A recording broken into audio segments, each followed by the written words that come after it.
አይ ከጠፉ ሰዎች ስልሽ ያው ብዙ ነቢያቶች ወደ ጠፉ ሰዎች ስለተላኩ እኔን ደግሞ የእነሱን ካፈለግ ልከተል ብዬ ነበር የወጣሁት። ያው እንግዲህ በሱ ቤት የሌሉ ሰዎች ወደ እሱ ቤት ለመመለስ እየዞርኩ ነው።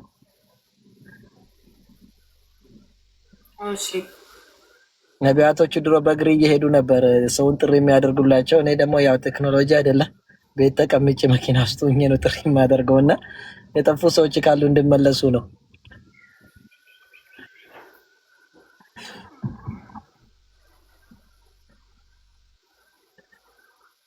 ከኔ ጋር ነሽ? እያዳመጥኩ ነው። አዎ። ስለዚህ ከዛ ቤት የጠፉት እነማን ናቸው ካልሽ ያው አንዱን አምላክ ወደ ሌላ አማልክት ስለሄዱ እነዛ ሌላ አማልክት የሚያመልኩ ሰዎች ከሱ እንድርቁና ወደ አንዱ አምላክ እንዲመለሱ ነበር ጥሪ ማድረግላቸው። ያው ድንገት ከነሱ ኮሽ ጥሬን እንድትቀበይ ከዚህ ጥሪ አቀርብልሻለሁ። ከነሱ እንኳን አይደለሽም? አይ በጣም ደስ ይላል። ታዲያ ከነማን ነሽ አንቺ? ኦርቶዶክስ ነኝ። ኦርቶዶክስ ነሽ? አዎ ጥሩ ደስ ይላል። ያው በእርግጥ እኔ ኦርቶዶክስ ነበርኩኝ። እንዳጋጣሚውኝ ሰው ስፈልገኝ ተገኘው ከሰው መካከል። ከዛ እኔን ይዞ ስገቡኝ እኔ ተላይ ደግሞ ሰው መፈለግ ጀመርኩ። በርታ ጎበዝ፣ ደስ ይላል። አዎ። እና ኦርቶዶክስ ነሽ? እስቲ አንዴ ስበኪልን አንስማሽ። አይ እኔ ሰባኪ አይደለሁም። አንቺ መማሩ ይሻላል መሰለኝ። እውነት ሰባኪ አይደለሁም። እውነት አንቺም ጠፍተሻል። ሰባኪ ባትሆኝም የሰማሽን አሰማሽ ጠፍተሻል ይሉኛል ኮሜንት ላይ እያሉ ነው። አንቺም ጠፍተሻል እያሉ ተው ሌላ ነገር ውስጥ አትገቡ በማርያም ተውት ከስር ያላችሁት እንትን እንዳትሉ። ለማንኛውም ያው እኔ ድንገት ጠፉ ብዬ የማምነው አምላክን ትተው ሌላ አምላክን የሚያመልኩ ናቸው። ለምሳሌ ሙሴ ጥሪ ሲያደርግ የነበረው ለእስራኤላውያን እስራኤላዊ ስማ እግዚአብሔር አምላካችን አንድ እግዚአብሔር ነው ሲል ነበር። ኢየሱስ ክርስቶስም እንደዛው ለእስራኤላውያን ሲጠይቁት አምላካችን አንድ አምላክ ነው ብሎ ጥሪ ሲያደርግላቸው ነበርና እና እነዚህ ነቢያቶች እንኳን አምላክ አለን አምላካችን ደግሞ እሱ አንድ ብቻ ነው ሲሉ ስለነበሩ ወደዛ አንዱ አምላክ አብረን ብንጓዝ ለማለት ነው። እንደው ጥያቄ ልጠይቅሽ ቅር ካላለሽ? አዎ፣ ግን ስለ ሃይማኖት ብዙም ባላወራ ደስ ይለኛል። ይቅርታ። አይ ከአንቺ ለመማር ነው። ሃይማኖት መንካት አልወድም፣ የኔንም እንድነካብኝ አልፈልግም። እኔ ስለ እውቀቱ እንትን ስለ ሃይማኖቴ እንዲነካ አልፈልግም። እሺ፣ እኔ እንዲሰብክ ደግሞ ፍቃጂልኝ። የሰውን አልነካም ግን አስተምራለሁኝ። መፍትክ እጃብ ልበስልክ ብትለሽም ባትለሽም ችግር የለውም። መስልሃ ነው። ለሰው ብትቀመጪ ምንም ችግር የለውም። አንቺ ደስ እንዳለሽ ምን መሰለኝ፣ ያው እንግዲህ ደስ እንዳለሽ። እሺ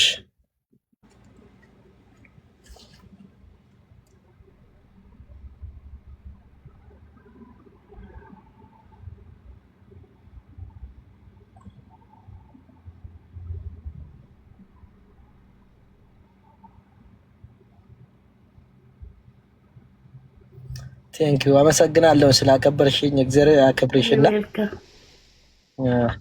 ያው እንግዲህ እኛ በእስልምናችን አላህ Subhanahu Wa Ta'ala ያው ነቢያቶችን ከዚህ በፊት የነበሩ እነ ኖህ እና አብርሃም እንደ ሙሴ እንደ ኢየሱስ ሰው እንዳይረብሽን ግን ገብቶሽ ሰው እንዳታስገቢ።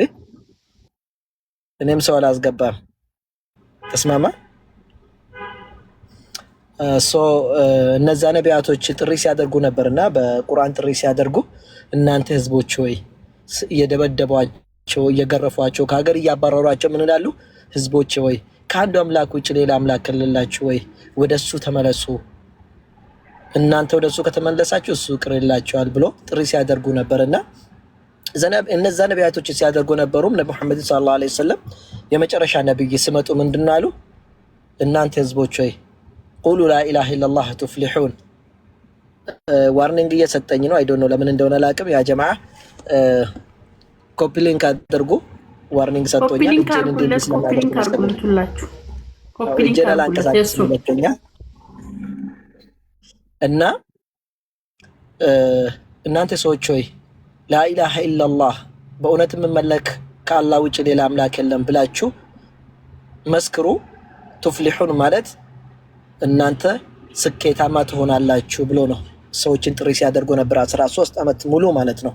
ሰላትም ሳያዙ ጾምም ሳያዙ መጽዋዕትም እንድሰጥ ሳያዙ በፊት እቺን ቃል ብቻ ነበር 13 ዓመት ጥሪ ሲያደርጉ ነበር። ለምን ይሄን ቃል ካላለ ሰው አንዱን አምላክ ካላወቀ ወደ ጀነት መግባቱ ሩቅ ስለሆነ ማለት ነው።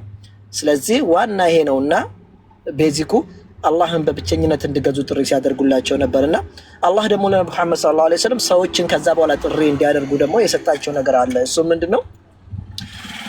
ያ ሙሐመድ ሰለላሁ ዐለይሂ ወሰለም አላቸው ምዕራፍ 3 ቁጥር 67 ላይ ቁል በላቸው ያ አህለል ኪታብ እናንተ የመጽሐፍት ባልተቤቶች ሆይ የመጽሐፍ ባልተቤቶች የሚባሉ ሙስሊምን እንከተላለን ያሉት ይሁዲያንና ክርስቲያኖች ናቸውና በላቸው አለ ተዓለው ኑ በላቸው ኢላ ከልመቲን ሰዋኢን በይነና ወበይነኩም በእኛና በእናንተ መካከል ወዳለችው ቃል አንድች ቃል ኑ በላቸው። እሱ ምንድነው ከተባለ አጭኛው አንዱ ቃል ምንድነው ተባለ አላ ነዕቡደ ኢላላህ ከአንዱ አላህ በስተቀር ሌላ እንዳናመልክ ወደዚች መካከል ነው። እኛም ከሱ ውጭ እናመልክም እናንተ መታመልኩና አንድ ላይ እንሁን አንድ እንሁን ኑ ብለ ጥሪ አድርግላቸው። ወላ የተኺዘ ባዕዱና ባዕዳን ከፊላችን ደግሞ ከፊላችን አርባባን አምላክ አድርገን እንዳንይዝ ሰውን አምላክ አድርጎ እንዳይዝ። ወላ የተኺዘ ባዕዱና ባዕዳን አርባባን ሚን ዱንላህ ከአላህ ውጭ ሰው አድርጎ እንዳያመልክ ቃልቻም ይሁን ምንም ይሁን ቀብርም ይሁን የፈለገ ነገራቶችን ሰው የተባለ ሁሉ እንዳናመልክ ኑ ወደ አንዱ ጌታ እንመለስ ብላችሁ ጥሪ አድርግ ያ መሐመድ ሰለላሁ ዐለይሂ ወሰለም አለው። ከዛ በኋላ አላህ ሱብሓነሁ ወተዓላ ቀጥታ ክርስቲያንና ይሁዲያኖች ጠርቶ እንዲህ ይላል ምዕራፍ 4 ቁጥር 171 ላይ ያ አህለል ኪታብ አለ እናንተ የመጽሐፍት ባልተቤቶች ሆይ ቀጥታ ማን በመሃል ሳያስገባ ጥሪ ወደ እነሱ አስተላለፈ። የራሱ ምን አለ ላ ተግሉ ፊ ዲኒኩም እናንተ ክርስቲያንና ይሁዲያኖች በእምነታችሁ ድንበር ትለፉ አለ። እንዴት ተደርጎ ነው ድንበር አለፉ ከተባለ እነዛ ይሁዲያኖች ኢየሱስ ክርስቶስ ምንድነው የሚሉት እሱ አባት የለውም ድቃላ ነው ብሎ ነው የሚያምኑት። እነማን ነው የሚሉ ይሁዲያኖች እንደዛ ብሎ ያምናሉ። ይሄ ኢየሱስ እኛ የምንጠብቀው አይደለም ግን የድቃላ ልጅ ነው ብሎ ይላሉ። ሙስሊሞች ደግሞ ክርስቲያኖች ደግሞ አይ እሱ እግዚአብሔር አምላክ ነው እንጂ ዲቃላ አይደለም ብሎ ያምናሉ። አላህ ደግሞ በዚህ መካከል ምላላቸው እናንተ ዲቃላ አትበሉ ድንበር አትለፉ። እሱ ምንድነው ከተባለ በተአምር ከእናቱ በሁን የተገኘ ነው ወይ ደግሞ በይሁን ቃል የተገኘ የአላህ መልእክተኛ የተከበረ ነው። እናንተ እንዲህ ማለታችሁ ትክክል አይደለም ድንበር አልፋችኋል አላቸው። እነዚህ ጋር ደግሞ ክርስቲያኖች ጋር መጥቶ ኢነመል መሲሑ አላቸው። መሲሑ እብን መርየም የመርየም ልጅ አለ። የኔ ልጅ አላለም የመርየም ልጅ ከዛ ስለተወለደ ማለት ነው ምንድነው ረሱላህ የአላህ መልእክተኛ ነው። ከዛ የበለጠ ያለፈ እንትን የለውም ደረጃ የለውም። የተከበረ የተወደደ በአላህ በሰው ቦታ የተወደደ የአላህ መልእክተኛ ነውና ከዛ በኋላስ እንዴት ተገኘ ከተባለ ወከሊመቱሁ አልቃሃ ኢላ መርየም ይሁን ቃሉ የአላህ ይሁን ቃሉ ወደ መርየም ተጣለ። ምን እንዲሆን በዛ ቃል እንድገኝ እንድፈጠር አላህ Subhanahu Wa Ta'ala ወደዛ ጣለ ይላል። ወሩሁ ምንሁ ቃሉን ከጣለ በኋላ ደግሞ ሩህ ወይ ደግሞ ነፍስ ነው የምንለው ከአላህ Subhanahu Wa Ta'ala የሆነ ለምሳሌ እኔ ከአዳም ዘር ነኝና ከእናትና ከአባቴ ተገኘው እነሱ በባዮሎጂካል መንገድ የወለዱኝ አባትና እናት ተገናኝቶ ግን ነፍሴ ከየት ነው ከአላህ ነው ማለት ነው። ልክ ኢየሱስም ክርስቶስ በይሁን ቃል ሁን ብሎ ካዘዘ በኋላ ግን ነፍሱ ከየት ነው ከአላህ Subhanahu Wa Ta'ala ነው ተደረገለት ተሰጠው ብሎ ይለኛል። ከዛ ቀጥሎ ምን አለ ወላ ተቁሉ ሰላሳ አለ አላህ ሶስተኛ ነው አትበሉ ወይ ደግሞ አሁን በእኛ በመናቆ ቋንቋ አብ ወልድ መንፈስ ቅዱስ ከሶስቱ አንዱ አምላክ ነው አትበሉ። ሌላው ልጅ ነው አትበሉ። ሌላ ደግሞ መንፈስ ነው አትበሉ። አምላክ አንድ ብቻ ነው ተከልከሉ ይላል። ኢነማ አላህ ኢላሁ ዋሂድ አላህ አንድ አምላክ ብቻ ነው ሁለት ሶስት ወይ ደግሞ ሶስቱ አንድ አይደለም ብለህ ጥሪ ያደርግላችሁ አለ። ታዲያ ይሄን እሺ ብሎ የተቀበለ ሰው ምንድነው ከተባለ እኛ በሙስሊሞች ከነቢያቶች ተነሶ ከአዳም ከኖህ ከአብርሃም ከሙሴ ከኢየሱስ ክርስቶስ ጀምሮ እስከ ዛሬ ይህን ጥሪ ተቀብሎ የሄደ ሰው ሙስሊም ይባላል። ሙስሊም ማለት ትርጉሙ የአላህ Subhanahu Wa Ta'ala ትእዛዝ መቀበል ማለት ነው። استسلام لله ነው። ቀልብሽና ስራሽን አካልሽን ለአላህ Subhanahu Wa Ta'ala መገዛት እስላም ይባላል። ለዛ ነው ነቢያቶች ሁሉ ሙሴ ወደ ጦራ እንትን ተራራ ወጥቶ ከእግዚአብሔር ጋር ለመነጋገር ወጥቶ ነበር። ያው አንቺም ታውቃለሽ መጽሐፍ ቅዱስ ቁርአንም ለም ስላለ ከዛ ከሄደ በኋላ ቀጠሮ ያዘለት አላህ 30 ቀን ነበር 40 ቀን አደረገለት። ከአላህ Subhanahu Wa Ta'ala ጋር እየተነጋገረ እያለ ድምጽ መስማት ካልቀረማ አለው እንደው አንተ መመልከት ፈልጋለሁ ጌታዬ ብሎ ጠየቀው። አላህ ምን አለው? አይ ሙሴ እኔን ማየት አትችልም አለው። እኔን ማየት አትችልም ወላኪን انظر الى الجبل አለው። ነገር ግን ወደዛ ተራራ ተመልከት አለው።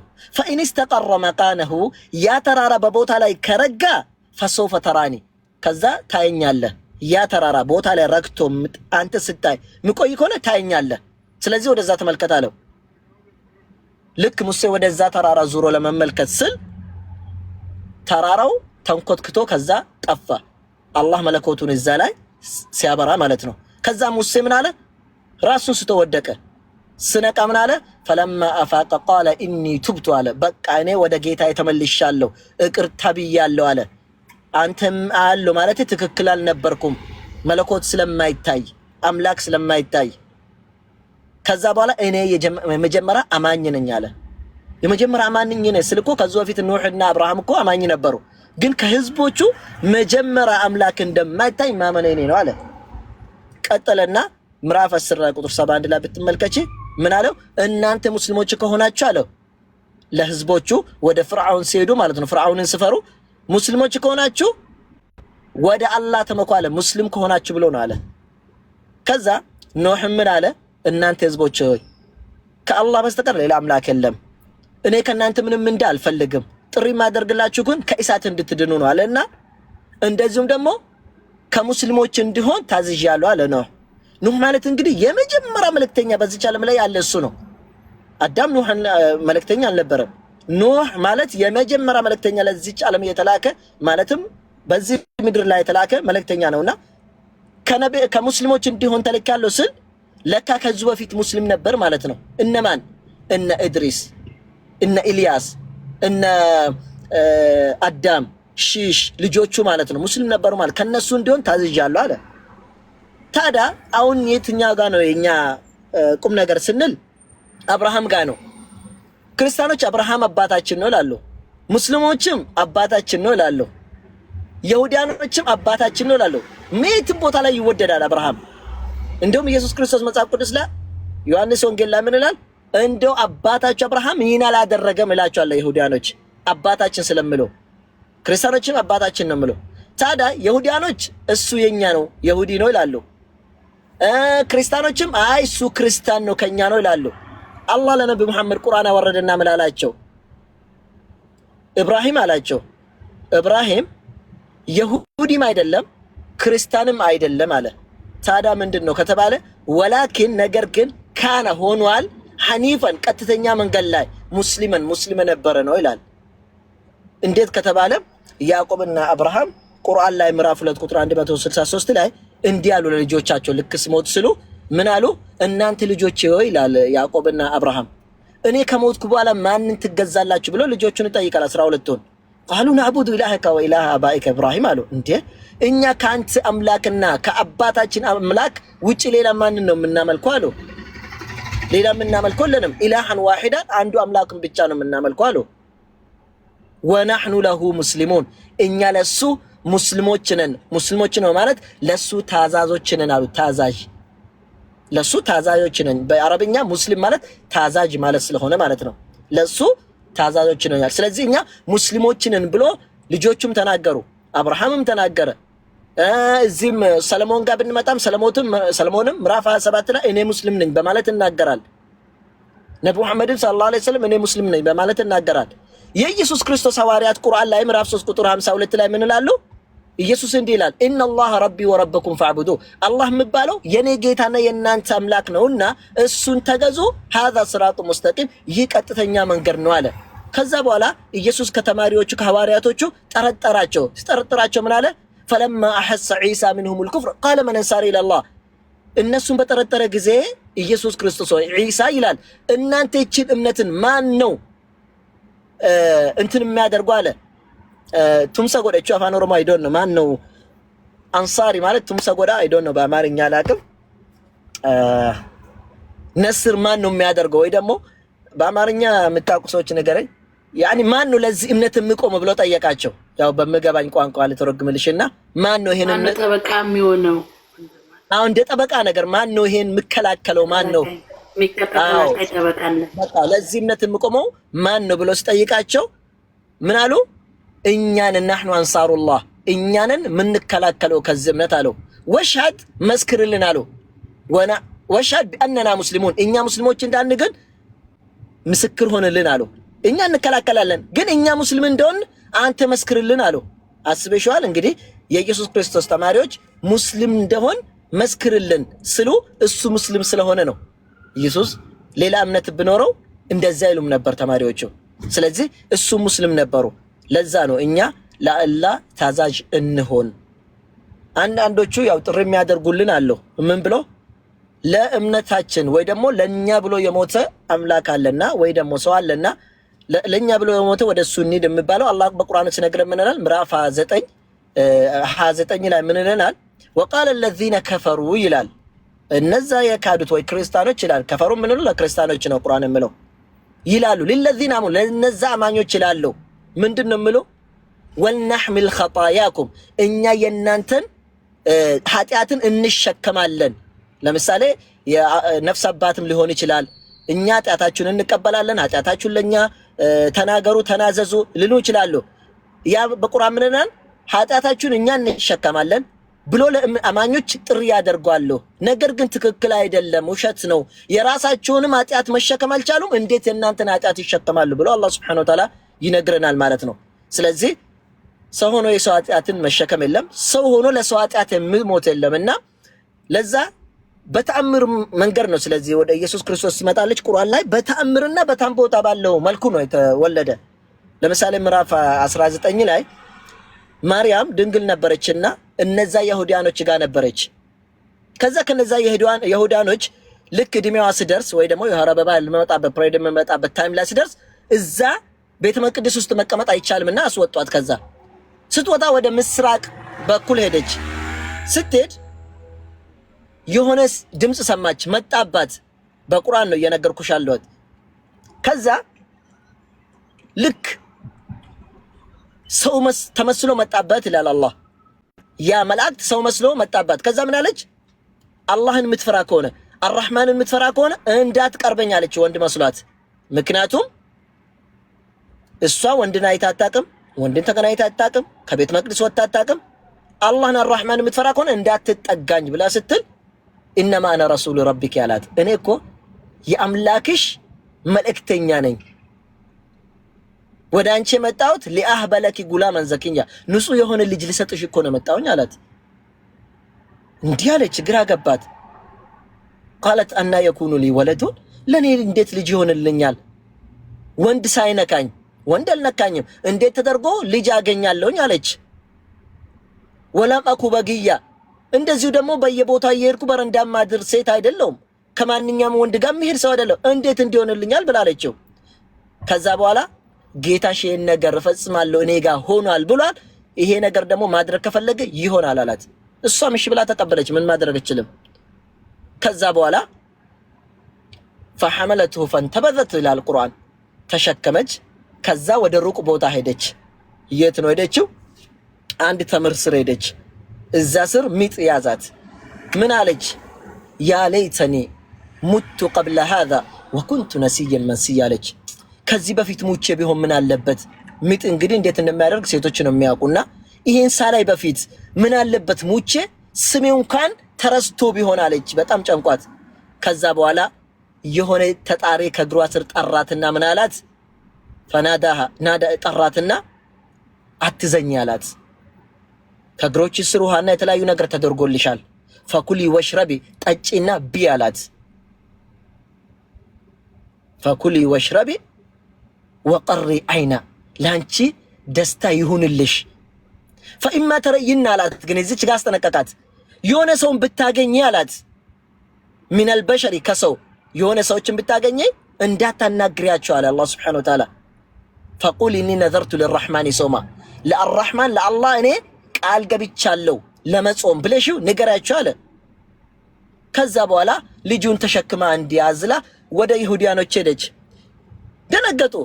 ያ መርየም ለቀድ ጂእቲ ሸይአን ፈሪያ፣ አንቺ መርየም ወይ አንቺ በጣም በሚገርም ነገር ይዘሽ መጥተሻል፣ በሚያስደነግጥ ነገር አሏት።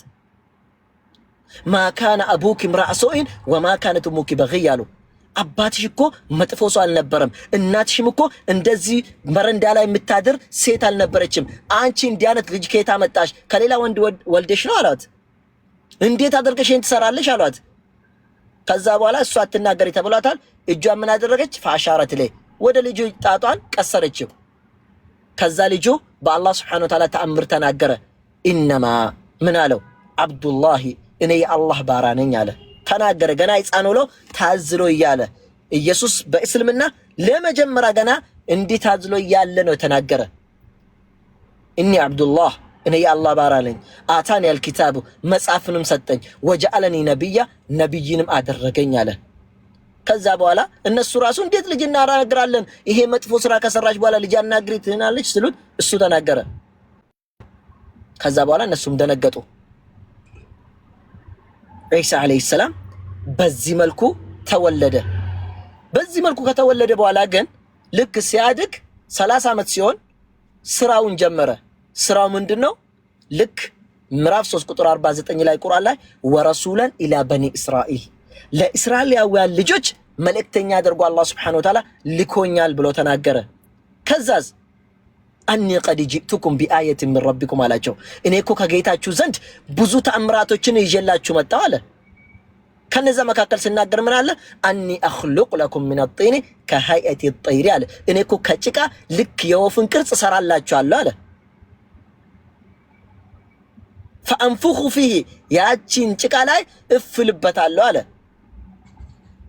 ፈየኩኑ ጠይረን ቢኢዝኒላህ ግን እፍስልበት በአላህ ፍቃድ ምን ሆናል? ወፍ ትሆናለች አለ። እዚች ጋር የሱ ስራ ምንድነው? የሱ ድርሻ ከጭቃ ቅርጽ መስራት ነው። ቅርጽን ከሰራ በኋላ እፍ ማለት ነው። ግን ነፍስ የምትዘራበት እሷ የምትበርና ወፍ የምትሆነው በአላህ ፍቃድ ነው አለ። ይሄ ብቻ አይደለም እሱ የሰራው። እንደዚሁም ወኡሕይል መውታ ቢኢዝኒላህ የሞተንም በአላህ ፍቃድ አስነሳለሁ አለ። የሞተንም በአላህ ፍቃድ አስነሳለሁ አለ። ይሄ ብቻም ሳይሆን አይን የጠፋና እንዲሁም ለምጥ ያለ ሰዎች በአላህ ፍቃድ አድናለሁ አለ። ለዚህ ነው አላህ ሱብሓነሁ ወተዓላ ስለሱ ሲናገር ምዕራፍ 5 ላይ ወኢዝ ቃለ አላሁ ያ ዒሳ ኢብኑ መርየም ያ ዒሳ ለዒሳ አለይሂ ሰላም አላህ በተናገረው ጊዜ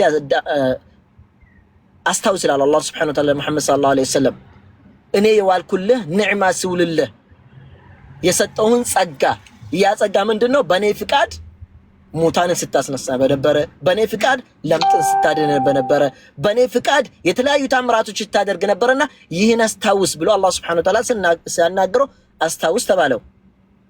ታዲያ ኢየሱስ ክርስቶስ ወይ ዒሳ አለይሂ ሰላም በአላህ ፍቃድ ታምራቶች መስራት በሱ አዲስ አይደለም። ሙታን ማስነሳት ከሱ በፊትም ለምሳሌ በሙሴ ጊዜ ሰዎች አንድ ቤተሰብ ነበሩ ከእስራኤላውያን አንድና ባልና ሚስት ነበሩ። አባቷ ሂዶ ገደለባት ብር ስላለው ብር ለመውሰድ ብሎ የሷን አባት የሚስቱን አባት ገሎ ደብቆ ሌላ ቦታ ጣለው። ከዛ ሰዎቹ መጥቶ እና አባትሽ ሞቱ ሲባል ሰውዬ ሰምቶ እኔ ፈልጋለሁ ደሙን አላውቆ ነው። ከዛ በኋላ እስራኤላውያን ምን አሉ? ሙሴ ጋር ሄዶ ማን እንደገደለ ይህ ሰው ይነገረኛሉ። ምዕራፍ 2 ላይ አለ ቁርአን ላይ አውጣልን እግዚአብሔር አላህን አነጋግርልን ማን ገደለው ይሄን ሰውዬ? ማታ ሰላም ነበረ ሲባል አላህን ጠየቀላቸው። አላህ ደግሞ ሂዳችሁ በምንድነው በሬ ወይፈን ገዝታችሁ እረዱ አላቸው። ያ እስራኤላውያን በጣም ከባድ ስለነበሩ ጠየቁት። ምን አይነት በሬ እንግዛሉት? ምን አይነት በሬ ምን አገባችሁ? በሬ ከተባለ ገዝቶ ማረድ ነበረባቸው። ከዛ እንደዛ ስላቸው ያላረሰች ገና ምንም ያልደከመች እንዲሁም ደግሞ እንትን የሆነ ከለሯ ደግሞ ለየት ያለ ከለር ዳለቻ ነው የሚባለው። እንግዲህ በአማርኛ ዳለቻ ታውቂያለሽ? ነው ዳለቻ ይሎል መሰል በአማርኛ ቡኒ ነው የሚባለው። እሺ ያው እንደዛ ነገር በቃ ለየት ያለው ግዙ ተባለ። ከዛ እምገርምሽ ይህን መልክ ያለው በሬ ደግሞ አንድ ምስኪን ልጅ ሴት ነበረች። እምገርምሽ ያቺ ምስኪን በዚህ አላህ Subhanahu Wa Ta'ala እንግዲህ ላሳልፍላት መሰለኝና ሄዶ በውድ ብር ገዙባት። እሷ ሀብታም ሆነች በዛው። ከዛ አረዱት። አላህ ምን አላቸው? በዚህ በአንድ ታፋው ሙታኑን ምቱበት አለ አላህ Subhanahu Wa Ta'ala አዘዘ።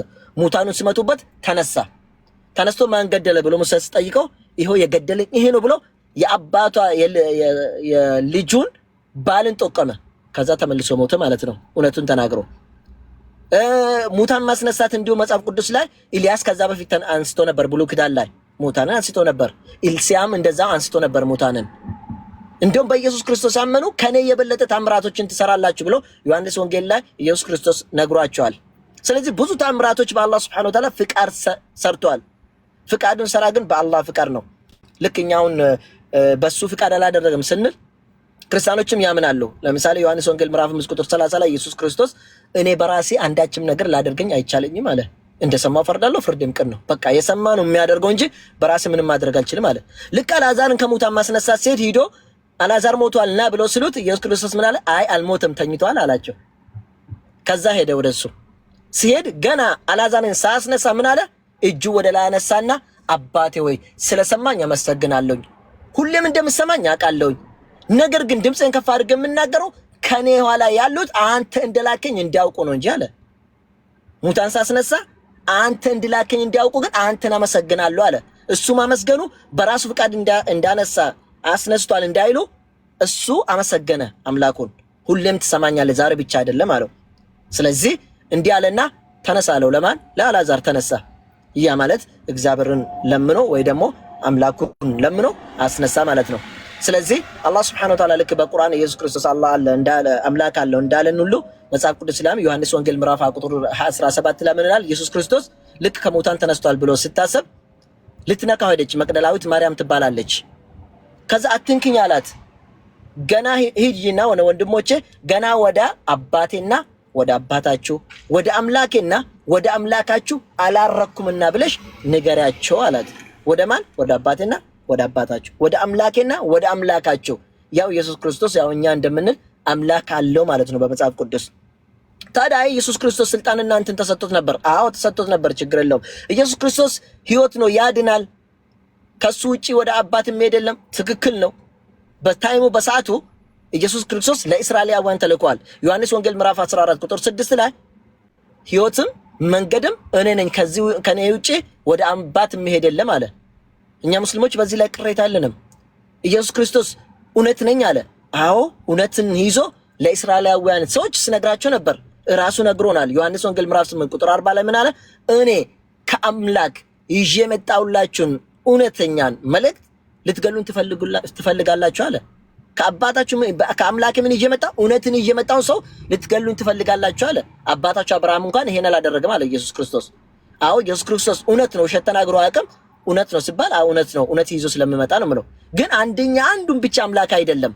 ለዚህ መስረጃ ዮሐንስ ወንጌል ምዕራፍ 17 ቁጥር 3 ላይ ኢየሱስ ክርስቶስ ምን ይላል? እውነተኛ የሆንከውን አምላክ የላከውንም ኢየሱስ ክርስቶስ ያውቁ ዘንድ ይህች የዘላለም ሕይወት ናት አለ። ምን የሆንከው? እውነተኛ አምላክ የሆንከውን ብቻ አለው ኢየሱስ ክርስቶስ። አንድ የሆንከው እውነተኛ አምላክ ብቻ የሆንከውን ኢየሱስ ክርስቶስንም እኔንም ማለት ነው የላከውን ማውቃቸው የዘላለም ሕይወት ናቸው አለ። እኔ ይሄው ይሄ ህዝብ ፊት መሰክራለሁ አሽሀዱ አን ላ ኢላሀ ኢለላህ ወአነ ዒሳ አብዱላሂ ወረሱሉሁ። እኔ አንዱ አምላክ እውነተኛ አለ፣ ኢየሱስ ክርስቶስም አምላክ የላከው መልእክተኛ ነው ብዬ አምናለሁ ማለት ነው። ልቀጥል? እሺ እኔ ምንም ችግር የለውም። እኔ እመሰክራለሁኝ ማለት ነው ከዛ ውጪ አምላክ እንደሌለ እሱም እንትን እንደሆነ። ታዲያ ኢየሱስ ክርስቶስ ሕይወት ነው ይባላል። አዎ እውነት ነው። ኢየሱስ ክርስቶስ እኮ ሕይወትን ለእስራኤላውያን ልጆች ከጠፉት መንገድ ሊያወጣቸው፣ እውነትን ላሳያቸው፣ ሊያስተምራቸው፣ ሕይወት እንዲያገኙ መንገድን ልከፍትላቸው ነው መጣ።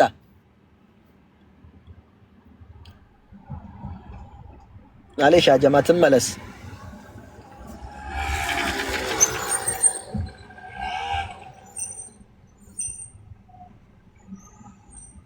ይቅርታ። ስለዚህ እኛ ሙስሊሞች ኢየሱስ ክርስቶስ ሰዎች በሱ አምነው እስራኤላውያን በሱ አምኖ ወደ ገነት እንዲገቡ ህይወትን እንዲያገኙ ለነሱ ተልኳል ብለን እናምናለን።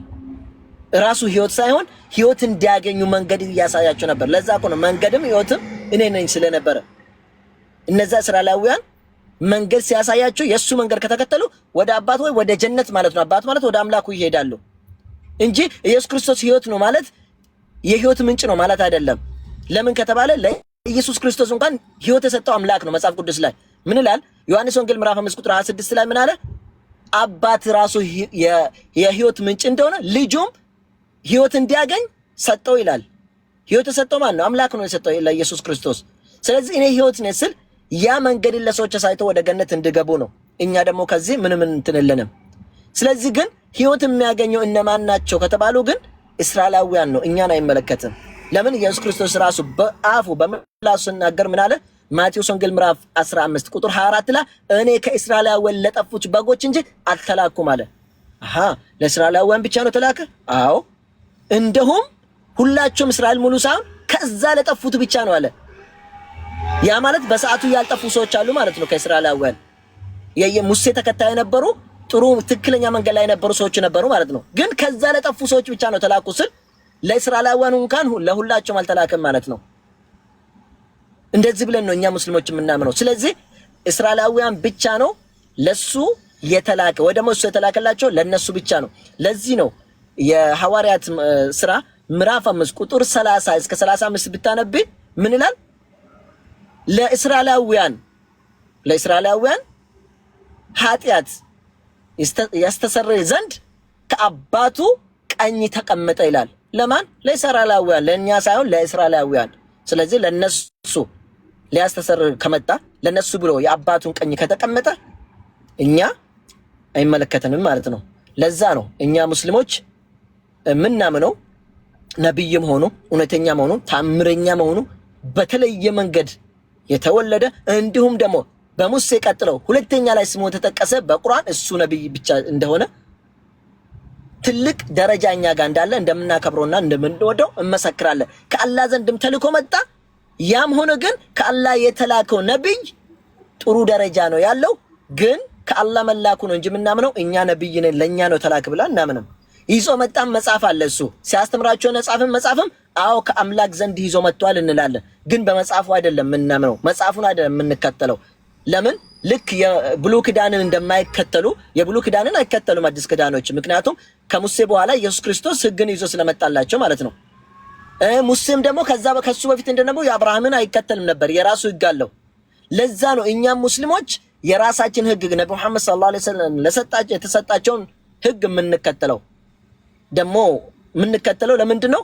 ለዓለም ስለተላኩ ነው። ታዲያ እነሱ አረብ ነው ነብዩ መሐመድ ሰለላሁ ዐለይሂ ወሰለም ለምን ተከተላላችሁ ከተባለ አረብም ሆኖ ግን ለዓለም ነው ተላከ። አላህ ምዕራፍ 5 ቁጥር 1 ላይ ሙሐመድን ሰለላሁ ዐለይሂ ወሰለም ይህ ቁርአን በሱ ላይ ወረን ነው ዓለምን እንዲያስጠነቅቅ ነው አለ። ከመጥፎ ነገር እንዲመለሱ ጥሩ ነገርን ሰርቶ ጀነት እንዲገቡ፣ መጥፎ ነገር ሰርቶ ገሃነም እንዳይገቡ እንዲያስጠነቅቃቸው ነው ተላከ ነው ተባለ። እንዲሁም ምዕራፍ 21 ቁጥር 107 ላይ ምን ይላል? ነብዩ መሐመድ ሰለላሁ ዐለይሂ ወሰለም ወማ አርሰልናከ ኢላ ረሕመተን ሊልዓለሚን ለዚህ ዓለም እዝነት አደርገን እንጂ አንተን አልላክንህም ለነሱ እዝነት እንድትሆን ነው አለ። ከዛ ቁርአን ላይ መጣና ምዕራፍ 9 ላይ ምን አለ? ለቀድ ጃአኩም ረሱሉን ሚን አንፉሲኩም አለ ከእናንተ መካከል ከሰው የሆነ። ምክንያቱም ሰዎች በዛ ሰዓት ምን አሉ? ነብይ ከሆነማ እንዴት ተደርጎ መላእክትን አልናከም? እንዴት ከኛ ሰው ይልካል? እንደኛ ሰው እንዴት ነብይ ሆኖ ይላካል ሲሉ ነበርና አላህ ደግሞ ምን አለ? ከእናንተ የሆነ ሰውን መልእክተኛ አድርጌ ለእናንተ ልኬላችኋለሁ አለ።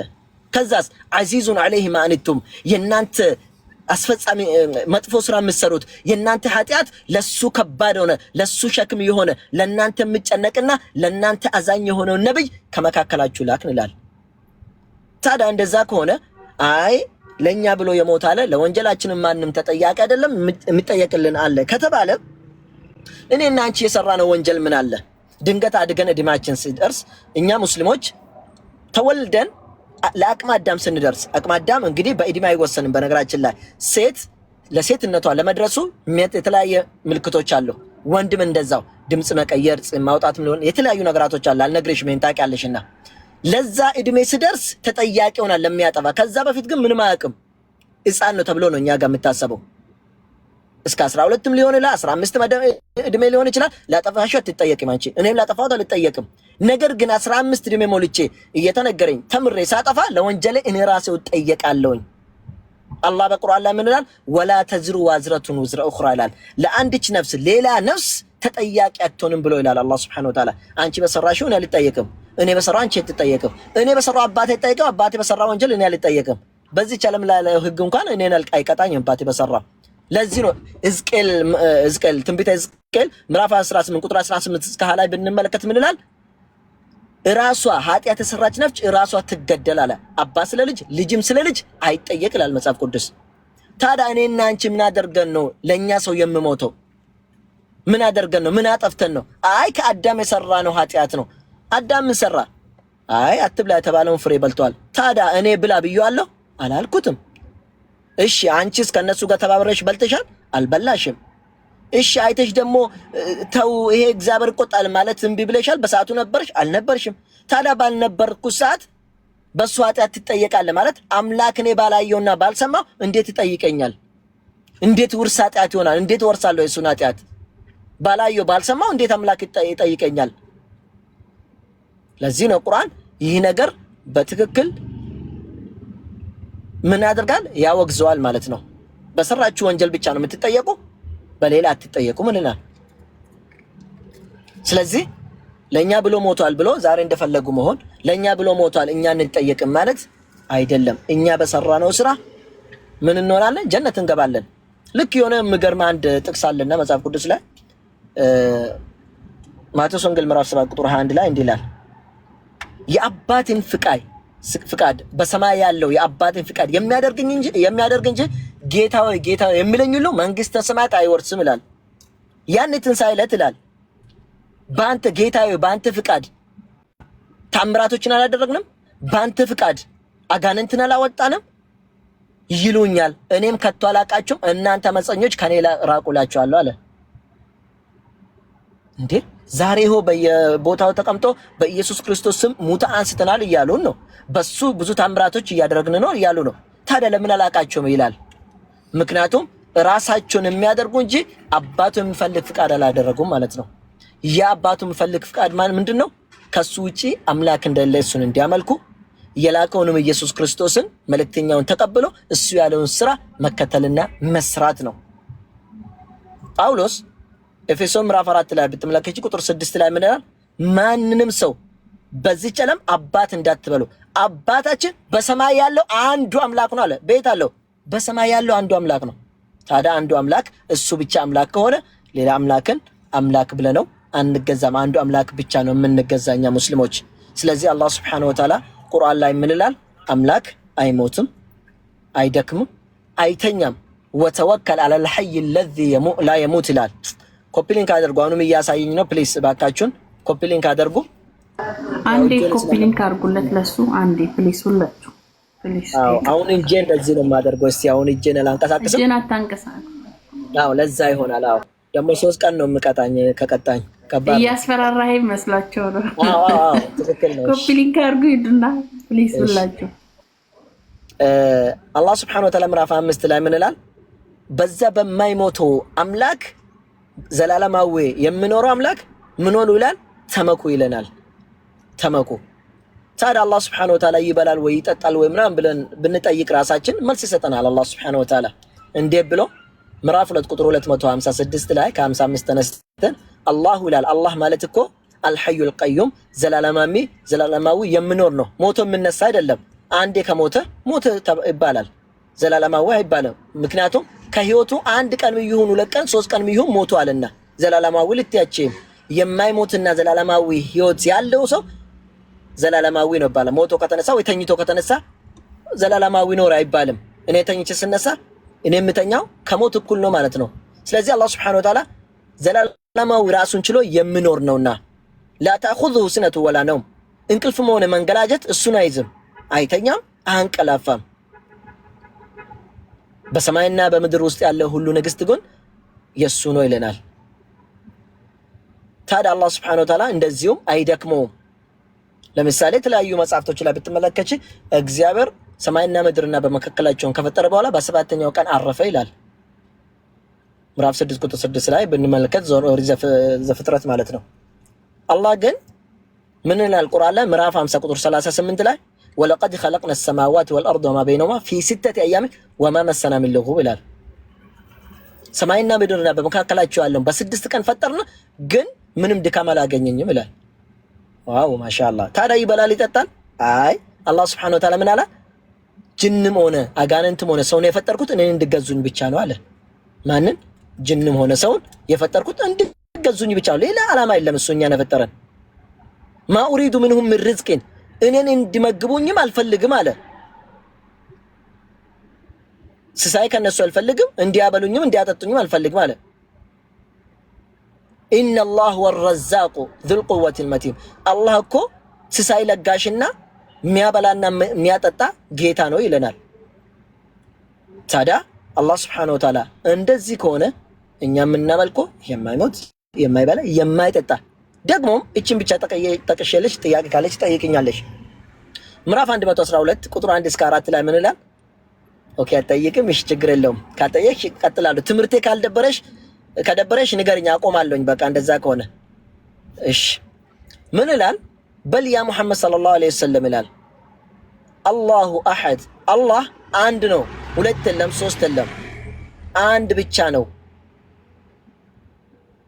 አላሁ ሰመድ አላህ Subhanahu Wa Ta'ala የሁሉም መጠጊያ ነው ይላል። ሁሉም ሰው ከሱ የሚፈልግ ስሳይንም ጤናንም ገንዘብም ሁሉም ነገር ከሱ የሚፈልጉት ነው። ለም የሊድ ወለም ይውለድ አልወለደም አልተወለደም። ወለም የኩን ለሁ ኩፉወን አሐድ ለሱም ቢጤ እሱንም የሚመስል የለም። ምክንያቱም ይሄ የተነሳበት ምክንያት አለ። አላሁ አሐድ ሲባል አይ አምላክ አንድ ብቻ አይደለም፣ በአካል ሶስት ናቸው፣ በመለኮት ደግሞ አንድ ነው የሚሉት ስላለ ነው። እንዲሁም ደግሞ የሁሉም መጠጊያ ነው ሲባል ከአላህ ውጪ ሌላ ሰውን መለመን መላእክትም ይሁን ሰዎችን እንዳንለምን የሁሉም መጠጊያ እሱ ብቻ ነው፣ ሁሉም ያደርግላቸው እሱ ነው። ለም የሊድ ወለም ይውለድ ሌሎቹ ደግሞ አይ አምላክ መጥቶ ተወለደ ስለሚሉ አላህ አምላክ አይወልድምም አይወለድም አምላክ እስከሆነ ድረስ መጥቶ ስጋ ለበሰ ወይ ደግሞ ስጋ ሆነ የሚባለው ነገር አምላክ ስጋም አይሆንም ሰው አይሆንም አይቀየርም አይወልድም አይወለድም እሱ የሚመስልን ምንም ቢጤ የለውም ሲባል ደግሞ በመለኮቱም ይሁን በስልጣንም ይሁን በመልክም ይሁን እሱን የሚመስል የለም ነው። እሱን የሚመስል የለም። በመለኮቱም ከሱ እኩል የለም፣ በስልጣንም ከሱ እኩል የለም፣ በመልክም ምክንያቱም በመልካችንና በመናችን ሰውን እንፍጠር ስለተባለ አይ እኛ አምላክን አንመስልም ስልጣኑም ሆነ አላህ Subhanahu Wa Ta'ala እኛን አይመስልምና። ታዲያ ይሄን ስለ አላህና ስለ አንዱ መለኮት አምላክ ከተናገር ነብዩ መሐመድ ሰለላሁ ዐለይሂ ወሰለም የሚባል ማን ነውና ብዬሻለሁ። ከደበረሽ ወይ ከቸኮልሽ አስቁሚኝ ብዬሻለሁ። እስከዛ ግን አወራለሁ። ታዲያ ነብዩ መሐመድ ሰለላሁ ዐለይሂ ወሰለም የሚባል ማን ነው ከተባለ ነብዩ መሐመድ ሰለላሁ ዐለይሂ ወሰለም ከአረብ ሀገር የቲም ሆኖ ያደጉ ከአባታቸው አብደላህ እናታቸው አሚና ከምትባል የተወለዱ ናቸው። ነብዩ መሐመድ ሰለላሁ ዐለይሂ ወሰለም ልክ እናታቸው በሆድ አርግዛ በስድስተኛ ወር ሞቱት አባቱ። ከዛ እናቱ ወለደች። የቲም ሆኖ ነው ተወለዱ ያለ አባት። ሲወለዱ ልክ እናቱ ምንም ስለሌላት አያቱ እሷን እንዲያግዝ ቃል ገባ። እያገዛት ነገር ግን ይህ ሙሐመድ ሰለላሁ ዐለይሂ ወሰለም ትክክለኛ አረብኛ ከገጠር ሄደው እንዲለምድ እንዲሁም ደግሞ ከተለያየ ከከተማ በሽታ የሌለበት ቦታ ለመላክ ተብሎ ሰዎች ከገጠር መጥቶ ልጆችን ይፈልጉ ነበር የሚያሳድጉት በብር መጡና ሰዎችን እየለቃቀሙ ልጆችን እየወሰዱ የሀብታም ልጆችን እየለመኑ ወሰዱ።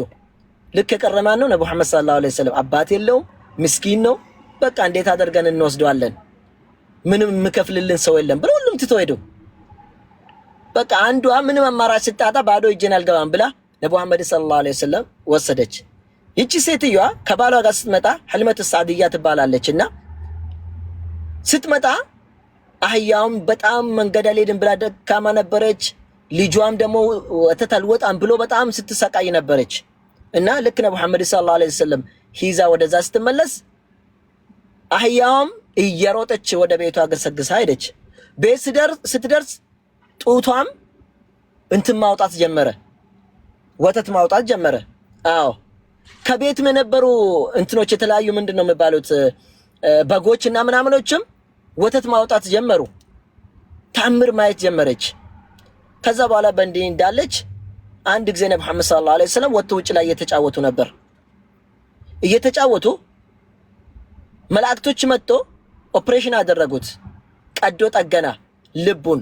ከዛ ከሱ ጋር የሚጫወቱ ሰዎች ልጆች ደንግጦ ወደ ሐሊመት ሳዕዲያ ሮጦ ገቡ። ሙሐመድን እየገደሉ ነው ብሎ ልጆች ሲናገሩ ሮጦ ሲመጡ ጨርሷል። እነሱ ልክ ሲያወጡ ከዚህ ያወጡት ነገር አለ። هذا حظك من الشيطان ይሄ ሰይጣን ካንተ ያላትን እድል ነበረች ብሎ የሆነ ከዛ እንትን ነገር አወጡና ጣሉ። አንተ ላይ ምንም ስልጣን የላትም ማለት ነው። ሰይጣን አወጡና ጣሉ። ከዛ በኋላ ይሄን ካደረጉ በኋላ እሷም ፈርታ ወደ እናቷ ወሰደችና ሁሉንም ነገር ነገረቻት። ከዛ በኋላ አሁንም ሁለተኛ እናቷ እንድትፈቅድ ጠየቀች፣ ፈቀደችላት። ይዛ ገባች እስከ 4ኛ አመት። ከዛ አሁንም እስከ 6 አመት ቆየ ነብዩ መሐመድ ሰለላሁ ዐለይሂ ወሰለም። እዛ ከቆየ በኋላ በ6 አመቱ ወደ እናቱ ተመለሰ። ወደ እናቱ ሲመለስ እናቱ ይዛው የት ሄደች? የአባቱን ቀብር ለመዘየር ሄደች። ልክ የአባቱን ቀብር ለመዘየር ስትሄድ መንገድ ላይ ዘይራ ስትመለስ ሞተች። እናት አልባም ሆነ ደግሞ። ታዲያ አሁንም ይዞ ገባ። አያቱ ሞቶ ነበርና አጎቱ ደግሞ ተከፈለ ወይ ደግሞ አጋዥ ሆነና ይዞ ገባ። ከዛ በኋላ በወንድሞቹ በተለያዩ የአጎቱ ልጅ መካከል አደጉና ልክ ወጣት በነበሩ በጣም ታማኝ ነበሩ። ነብዩ መሐመድ ሰለላሁ ዐለይሂ ወሰለም ገና ቁርአን ሳይወርድላቸው ነብይ ሆኖ ሳይመረጡ ማለት ነው ታማኝ ነበሩ። ለዚህም ደግሞ ከሱ ጋር የነበሩት ወይ ደግሞ ቁረይሾች ወይ ደግሞ አረቢያዋን ምድር ላይ ያሉት ሰዎች ምን ነበሩ?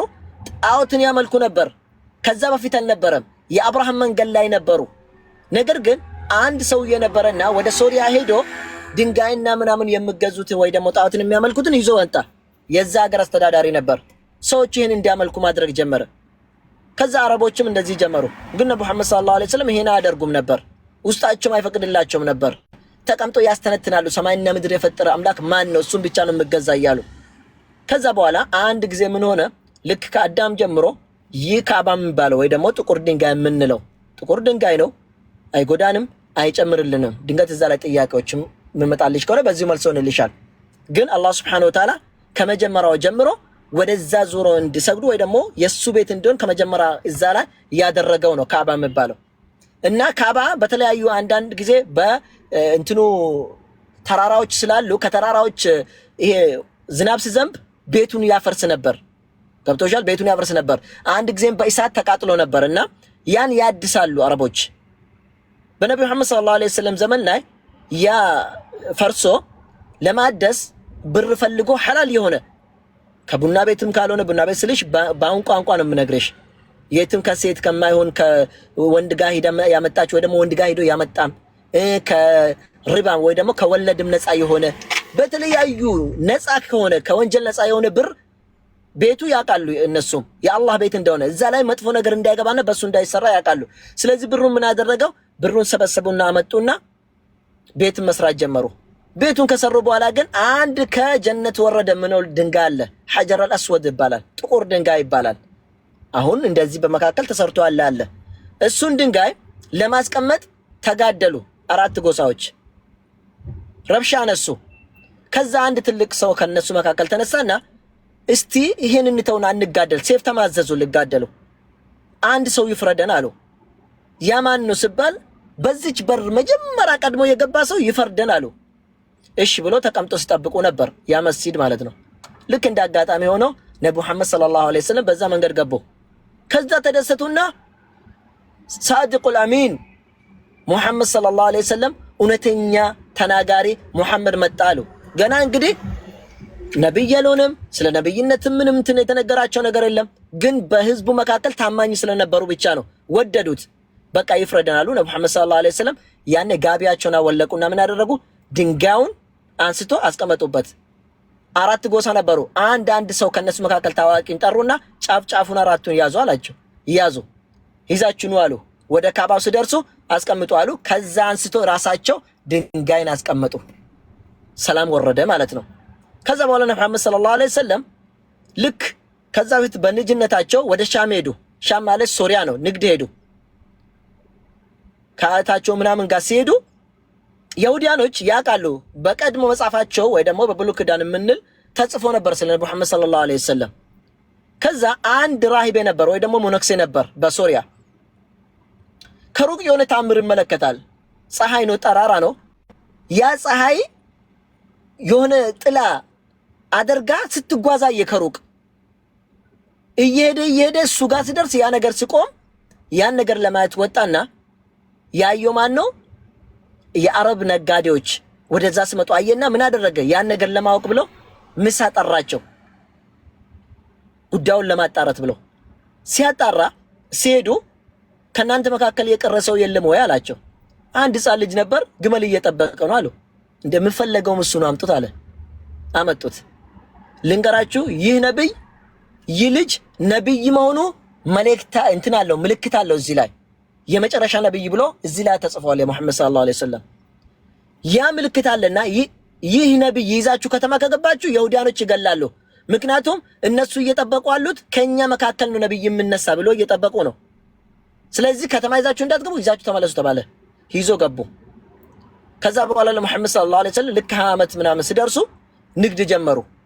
ከሰው ብር ወስደው ከኸዲጃ የምትባል ረዲየላሁ ዐንሃ እናታችን ኸዲጃ ለሁሉም ሰው ብር እያበደረች ሰርቶ በትርፍ መልስላቸው ነበር። ለሙሐመድ ሰለላሁ ዐለይሂ ወሰለም እንደዚሁ ንግድ ጀመሩና ወደ ሶሪያ ሄዱ። በቃ ከነሱ ጋር ነበረው። ልጇም ከሱ ጋር ነበር ከሙሐመድ ሰለላሁ ዐለይሂ ወሰለም ጋር። የኸዲጃ ልጅ ከሙሐመድ ጋር ሰለላሁ ዐለይሂ ወሰለም ሄዶ ነበር። ልክ እሱ የሚሰራ ትክክለኛ ሚዛናዊ ንግዱን አይና በጣም ተገረመ። ገብቶ ለእናቱ ይነግራል። ልክ ያተረፈውም ደግሞ ሌሎቹ ከሷ እንደሚበደሩ የበለጠ ትርፍ ይዞ መጣ። ስለሱም ስትሰማ አፈቀረችው፣ ወደደችው። እሷ ግን 40 ዓመት ናት፣ እሱ ገና 25 ዓመቱ ነው። ከዛ በኋላ ለጓደኛዋ ነገረች እንደምትወደው። ከዛ ነው መሐመድ ሰለላሁ ዐለይሂ ወሰለም ሰሙ፣ ሂዶ ለአጎታቸው ነገሩት። ከዛ ተጋቡ።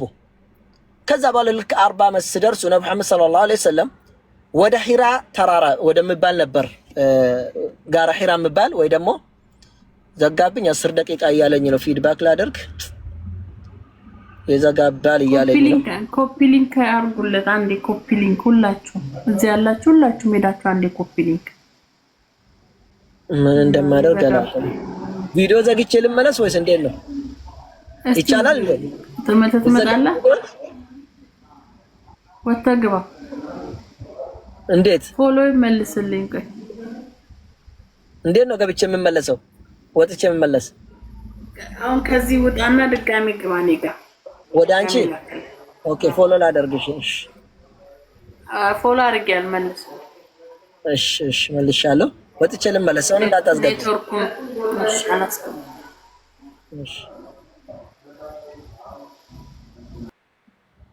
እሺ ያ ጀማ አንድ ሰው ግቡና ከዛ መልሼ አወርዳቸዋለሁ። ቪዲዮውን ዘግቼ እመለሳለሁ። ነምቶ ኮናሴና አንድ ሰው ገብታችሁ ረዱልኝ። እሺ መጀመሪያ አለ ሰው ልቀበልና ከዛ መልሼ እንትን እላለሁ፣ አወርድሻለሁ። ከዛ ቪዲዮ ልዝጋ አንዴ።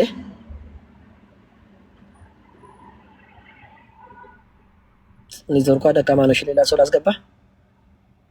መጀመሪያ አለ ሰውን ማስገባ። ሻንቺ መልገባሽም እንዴት ይሻለኛል ታዲያ? ኦኬ ቪዲዮ መዝጋት እችላለሁ። ኦኬ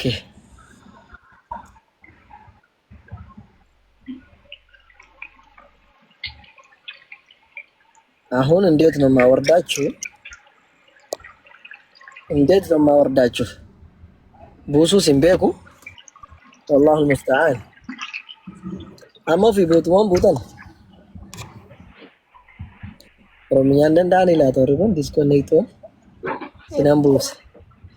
ስናምቡስ እሺ ይሰማል ድምጼ? ነጋማጆ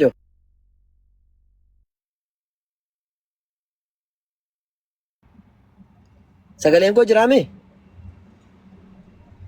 እሺ መቃንሸኙ ቱሬ ሜንታዳ ሙጫናማ መቃንሸ ሜንታዳ መቃሸ ደንባፈኔ ሹማ ነፈካታ ገሩ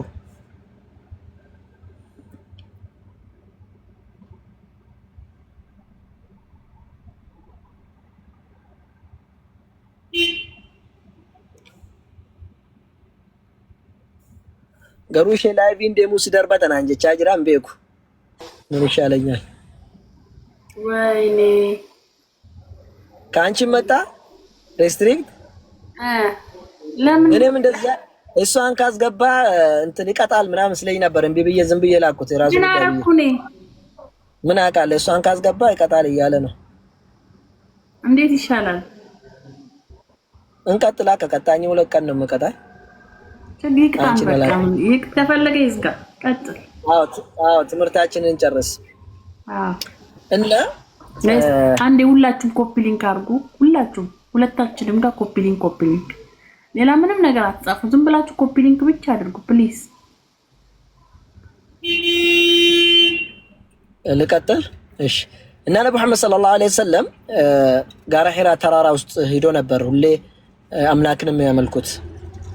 ምክንያቱም እነዛ ይሁዳኖች፣ ቁረይሾች፣ አረቦች ሰርግ ሲያደርጉም ይጨፍራሉ። እንደዚሁም ደግሞ የተለያየ ነገራቸው ሲያደርጉ ከአላህ ውጪ ሌላ ነገራቶችን እሱ የማይወደው ነገር ያደርጉ ነበር። እዛ ውስጥ እያሉ ራእይ መጣላቸው። ገብርኤል መጣባቸው። ስመጣ ያን መልእክት ተቀበሉ። ሲቀበሉ ግን መጥቶ አንብብ ስላቸው እኔ አንባቢ አይደለም አሉ። አንብብ ሲባሉ አንባቢ አይደለም አላቸው። ከዛ መጨረሻ ላይ በአላህ ስም አንብብ፣ ያ ከደም የፈጠረ ጌታ በሱ ስም አንብብ አለው። አነበቡት ማለት ነው ሙሐመድ ሰለላሁ ዐለይሂ ወሰለም። ከዛ በኋላ ሲጨርሱ ሮጦ ገቡና ማን ነው ይሄ ነገር ብሎ ፈርቶ ገቡ።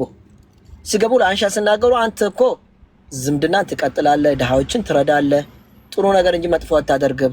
ምን መጥቶ ነው አለቻቸው። ምክንያቱም የሙሐመድ ሰለላሁ ዐለይሂ ወሰለም ምን እንደሆነ አላወቁም ነበር። ማን ብሎም አልጠየቁም፣ በሰዓቱ አልጠየቁም። እሱም ደግሞ እኔ ነኝ ብለህ ንገር ተብሎ አልተላከም። ምክንያቱም የአላህን መልእክት ብቻ ለማድረስ እንጂ የራሱን ቃል መናገር አይደለምና። ከዛ በኋላ ልክ አንድ አጎቷ ጋር ሄዱ። እሱ ጋር ሲሄዱ አይ ይሄማ ያየው ልክ እንደ ሙሴ ስመጣለት ነበረ ገብርኤል ነው መልእክት ነው የመጣልህ አሉት። ከዛ በኋላ ገና ከሀገርም ትባረራለህ ልገሉም ይፈልጓል ብሎ ሲነግሩት ገና አሉት። እሱ መጽሐፍ ቅዱስን ያውቃል ነበር ሰውየው፣ ከአረቦች ነበር። ከዛ የኢየሱስ ክርስቶስን መንገድ እከተላለሁ ብሎ ነበር እዛ ተከተለ። ግን መጨረሻ ላይ ሙስሊም ሆኖ ሞተ። ምክንያቱም በነብዩ መሐመድ ሰለላሁ ዐለይሂ ወሰለም ነብይነታቸው አምኗል። መጽሐፉ ላይ ስላለ ነብይ እንደሆነ አረጋገጠና ሞተ። ከዛ በኋላ ነብዩ መሐመድ ሰለላሁ ዐለይሂ ወሰለም በዚህ እንዳሉ በድብቅ ጥሪ ማድረግ ጀመሩ። ምክንያቱም አረቦች ይገሉታል፣ ታዋቂ እነሱ ናቸው፣ አገሩ የነሱ ናቸውና በድብቅ ጥሪ ሲያደርጉ ቀስ በቀስ ከጓደኞቹ ከምናቸው እያመኑበት መጡ። ግን አላህ መጨረሻ ምን አለ? ፈስዳዕ ቢማ ቱእመር አለው ወአንዚር አሺረተከል አቅረቢን። ቅርብ የሆኑ ዘመዶችንም ጥሪ አደርግላቸው፣ እንዲሁም ደግሞ ጥሪውን ግልጽ አደርጋለሁ። በቃ ከድብቅ የምታደርገ ነበረው እውነቱን ንገራቸው አለ። ከዛስ በአንተ የሚያሽፉት እኔ በቂ ነኝ፣ እኔ ነው የምበቃቸው እነሱን፣ አንተ ግን ጥሪን ብቻ አደርጋላቸው። ጥሪ ማድረግ ሲጀምሩ ልክ ነብዩ መሐመድ ሰለላሁ ዐለይሂ ወሰለም የሱን ባልደረባ ሊገሉትም ከሀገርም ሲያባሩ ነበር። ለመጀመሪያ ጊዜ ወደ ሐበሻ የነሱን ሐዋርያት ላኩ። ምን አሉ? ሐበሻ ላይ እኮ እሱ ዘንድ የማይበደል ወይ ደግሞ የማይጎዳ ንጉስ አለ አሉ። እሱ ጋር ብትሄዱ ምን መጥቶ ነው? ወደሱ ሂዱ አለ። ላኩት ወደዛ። ከዛ በኋላ አረቦቹ ተከትለው ይሄው ያንተን አምላክ ሰደቡብህ፣ ኢየሱስን ሰደቡ ብሎ አለ። ምን ብሎ ሰደቡ ስሉ ኢየሱስ ክርስቶስ ሰው እንጂ አምላክ አይደለም ይላሉ እነዚህ ሰዎች፣ አንተ ደግሞ አምላክ ነው ትላለህ። ከዛ በኋላ ምንድነው ስለ ኢየሱስ ክርስቶስ የምትሉት ብሎ ጠየቀ። እንትኑ ነጃሺ ይባላል ወይ ደግሞ አስሐመት አልአብጀር ይባላል በትክክለኛ ስሙ። ነጃሺ ማለት እንደ ፍርዓውናዊ ነው። በዛ ሰዓት የነበሩ ሰዎች ነጃሺ ተብሎ ይጠራሉ ስማቸው። ኢትዮጵያ ላይ ወይ ደግሞ ሐበሻ ላይ የሚነግሱ ንጉሶች ነጃሺ ተብሎ ሰጣቸዋል፣ ፍርዓውን እንደሚባል። ፍርዓውኖች ብዙ ናቸው። ሁላቸውም ፍርዓውን ይባላሉ ንጉሶች። እነዚህም ነጃሺ ይባሉ ነበር። እና ሲጠይቃቸው አይ እኛ እኮ ሙሐመድ ሰለላሁ ዐለይሂ ወሰለም ዝምድናን ቀጥሉልናል፣ ከመጥፎ ነገር ጠብቀናል፣ የሰው ሐቅ እንዳንበላ ይለናል፣ አደራ ሁሉም ነገር ነግረናል፣ ከዚህ ውጭ ምንም አላለንም አሉ። አይ ኢየሱስም ክርስቶስን እየሰደቡ ነው፣ ስለሱ ምንድነው የምትሉት ስለ ኢየሱስ ክርስቶስ ብሎ ጠየቃቸው። እኛማ እሱ በእኛ ዘንድ እንደተከበረ ከእናቱ ድንግል ማርያም የተወለደ ነብይ ነው፣ በዚህ ጉዳይ ላይ ቁርአን ወርዷል ወይ ብሎ ጠየቀ። አዎ ቁርአን ወርዷል አለ። የትኛው ሲባል ቅድም የቀራውሽ እየነገርኩሽ ስለ ኢየሱስ ክርስቶስ አወላለድ ነገሩት። ምን አለ? እውነት ነው የምላችሁ በእኛና በእናንተ መካከል እቺ ትንሽ መስመር እንጂ የለም ልዩነት፣ አንድ ነን አላቸው። ስለዚህ ማንም አይነካችሁ፣ እዚህ ውስጥ እንደፈለጋችሁ እንድትኖሩ ፈቅጄላችኋለሁ አለ። ከዛ እነዛ አፈሩና ወደ ሀገራቸው ተመለሱ። ከጊዜ በኋላ ግን ወደዛ ሲመለሱ አሁንም ሊገሏቸው ሲፈልጉ አሁንም ወደ ኢትዮጵያ ተመለሱ። ከዛ መጨረሻ ላይ ወደ መዲና ሄዱ። መዲና ማለት እንግዲህ አሁን ላይ መዲና የሚባል ሀገር ላይ ተሰደዱ አብዛኛዎቹ። ከዛ በኋላ ሙሐመድ ሰለላሁ ዐለይሂ ወሰለም ቤተሰቦቹንም ቤታቸውን እየሰባበሩ ዕቃቸውን እየሰባበሩ እነዚህ አረቦች እንዴት አንድ አምላክን ተገዝተናል እኛ እኮ 360 አማልክት አለን ይላሉ፣ ድንጋይ እና እንትኖችን እያመለኩ። ከዛ ሊገሉ ሲፈልጉ ነብዩ መሐመድ ሰለላሁ ዐለይሂ ወሰለም ለሊት ተነሱና ወጡ። ከዛ ከጓደኛቸው ጋር ነበሩና መንገድ ሲወጡ ምን አሉ? ሙሐመድን ሳይገል ይዞ የመጣልን ሰው 100 ግመል እንሸልማለን አሉ። መንገድ የሚያውቅ አንድ ሱራቃ የሚባል አለ። እሱ መንገዱን ተከትሎ ሊይዛቸው ልክ ከፊት ለፊት አይቶ ሲሄድ ልክ እነሱ ጋር ሲደርስ ግመሉ መሬት ይሰምጠዋል፣ ይቆማል። ነብዩ መሐመድ ሰለላሁ ዐለይሂ ወሰለም ዞሮ አዩ። ባልደረባው ግን እያየ ይፈራል። እነሱ ዝም ብሎ ይሄዳሉ። አሁንም እነሱ ሲሄዱ ተነስቶ አሁንም ሲሄድ አሁንም ይሰምጣል መሬቱ፣ መያዝ አልቻለም። መጨረሻ ላይ ምን አላቸው? እኔ ቃል እገባላችኋለሁ እናንተን እንደማልይዝ ግን አላህ ለምንልኝና እኔ አንድ ላናግር ፈልጋለሁ አለ። ቃል ትገባለህ አለው። አዎ እሺ ነው አሉት። ሄደ። እኔ ስለናንተ ምንም ነገር አልናገርም ብሎ ተመለሰ። ከዛ በኋላ ሂዶ ተደበቁ የሆነ ጉርጓድ ውስጥ። ሌላ መልእክተኞች መጡ። እንግዲህ ሽልማት ስላለው ሌሎችን ሊፈልግ መጡና እዛ ጉርጓዱ ደረሱ። ጉርጓዱ ልክ ሲደርሱ አላህ ምን አደረገ? በተአምሩ ሸረሪት ቤት እንድሰራበት አደረገ። ሸረሪት ታውቃለሽ? አንከቡት ይባላል በአረብኛ። እቺ ሸረሪት ቤት እንድሰራበት ተደረገ። ልክ ሲመጡ ይሄማ የቆየ ነው ማንም አሁን አልገባም አሉ። ግን ምን አለ? አቡበክር ሲዲቅ ከነሱ ጋር ያለ በጣም ፈራ። በሰዓቱ በጣም ፈራ።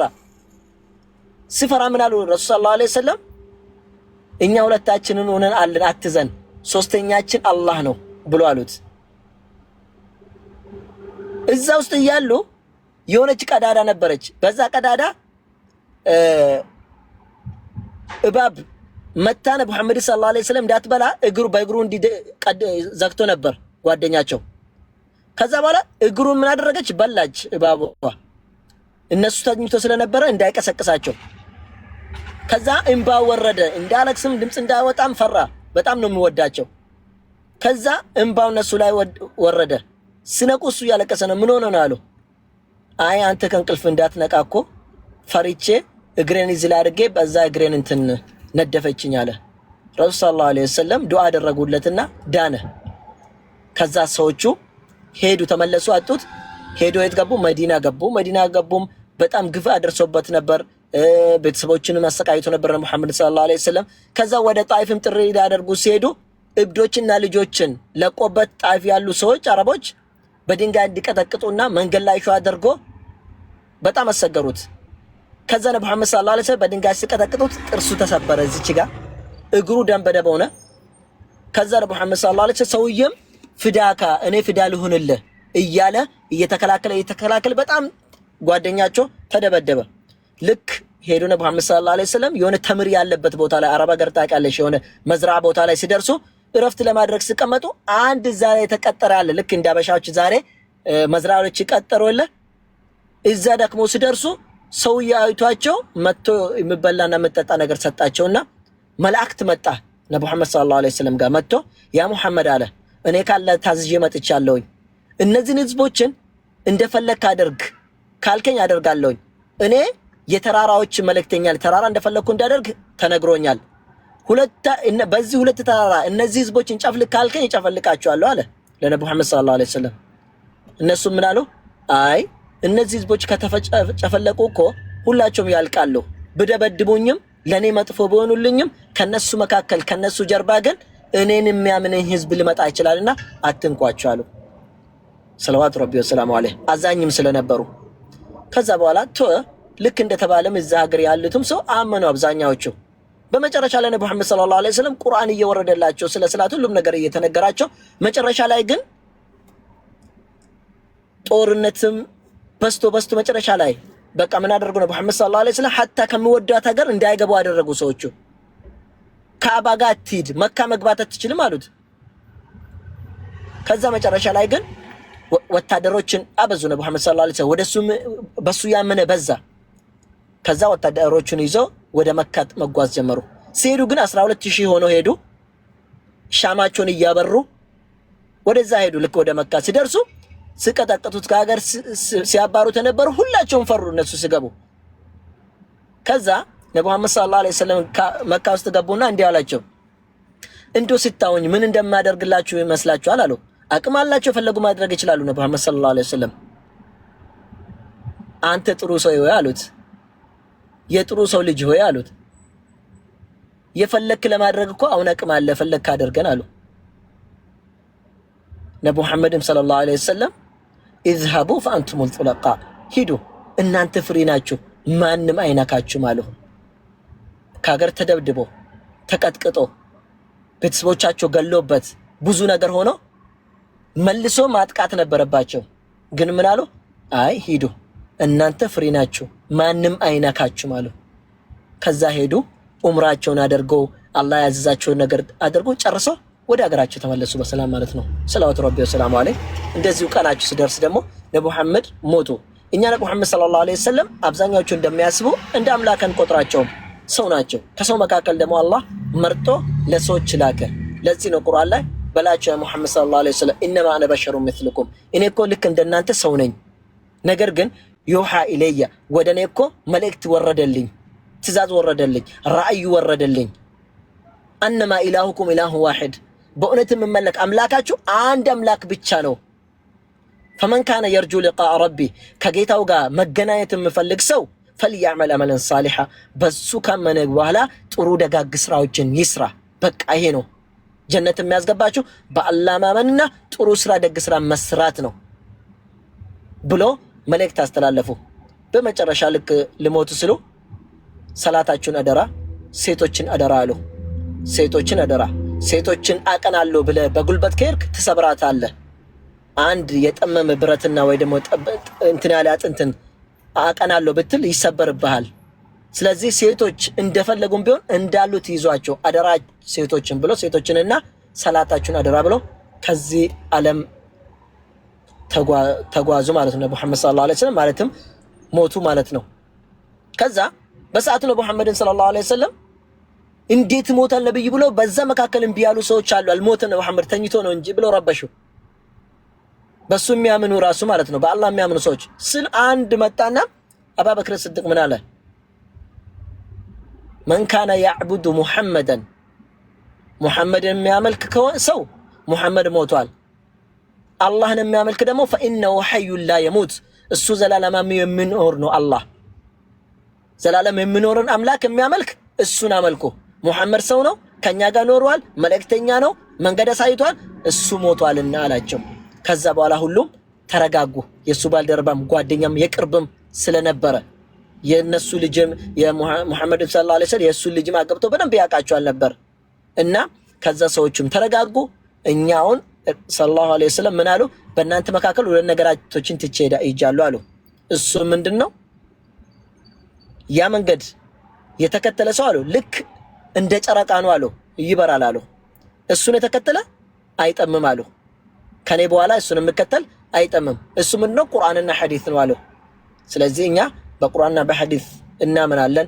ነብዩ መሐመድን ሰለላሁ ዐለይሂ ወሰለም ነብይ ነው ብለናል። አንዱ አምላክን እናመልካለን።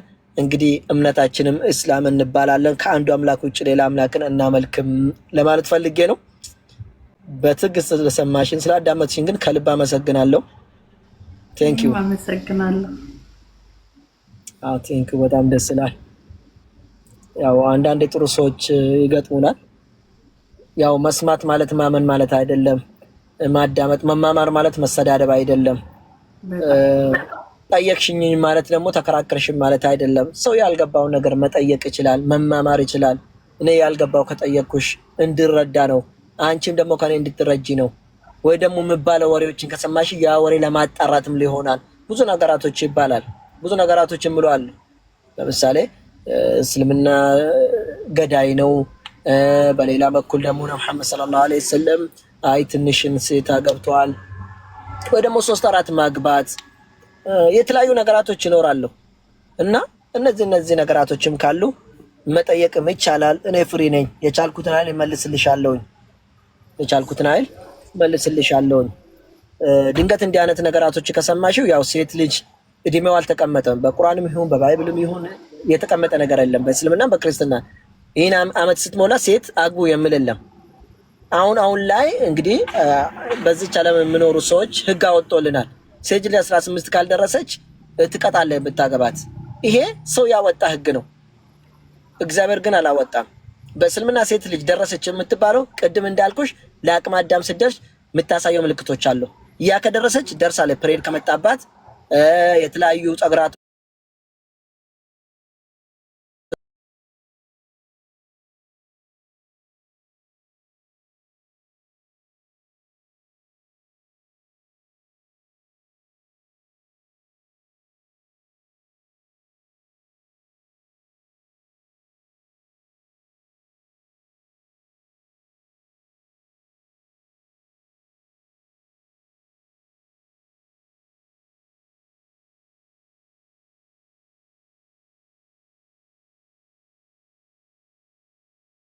የሚታየው ምንድነው? ጊዜውንና ሰዓቱ።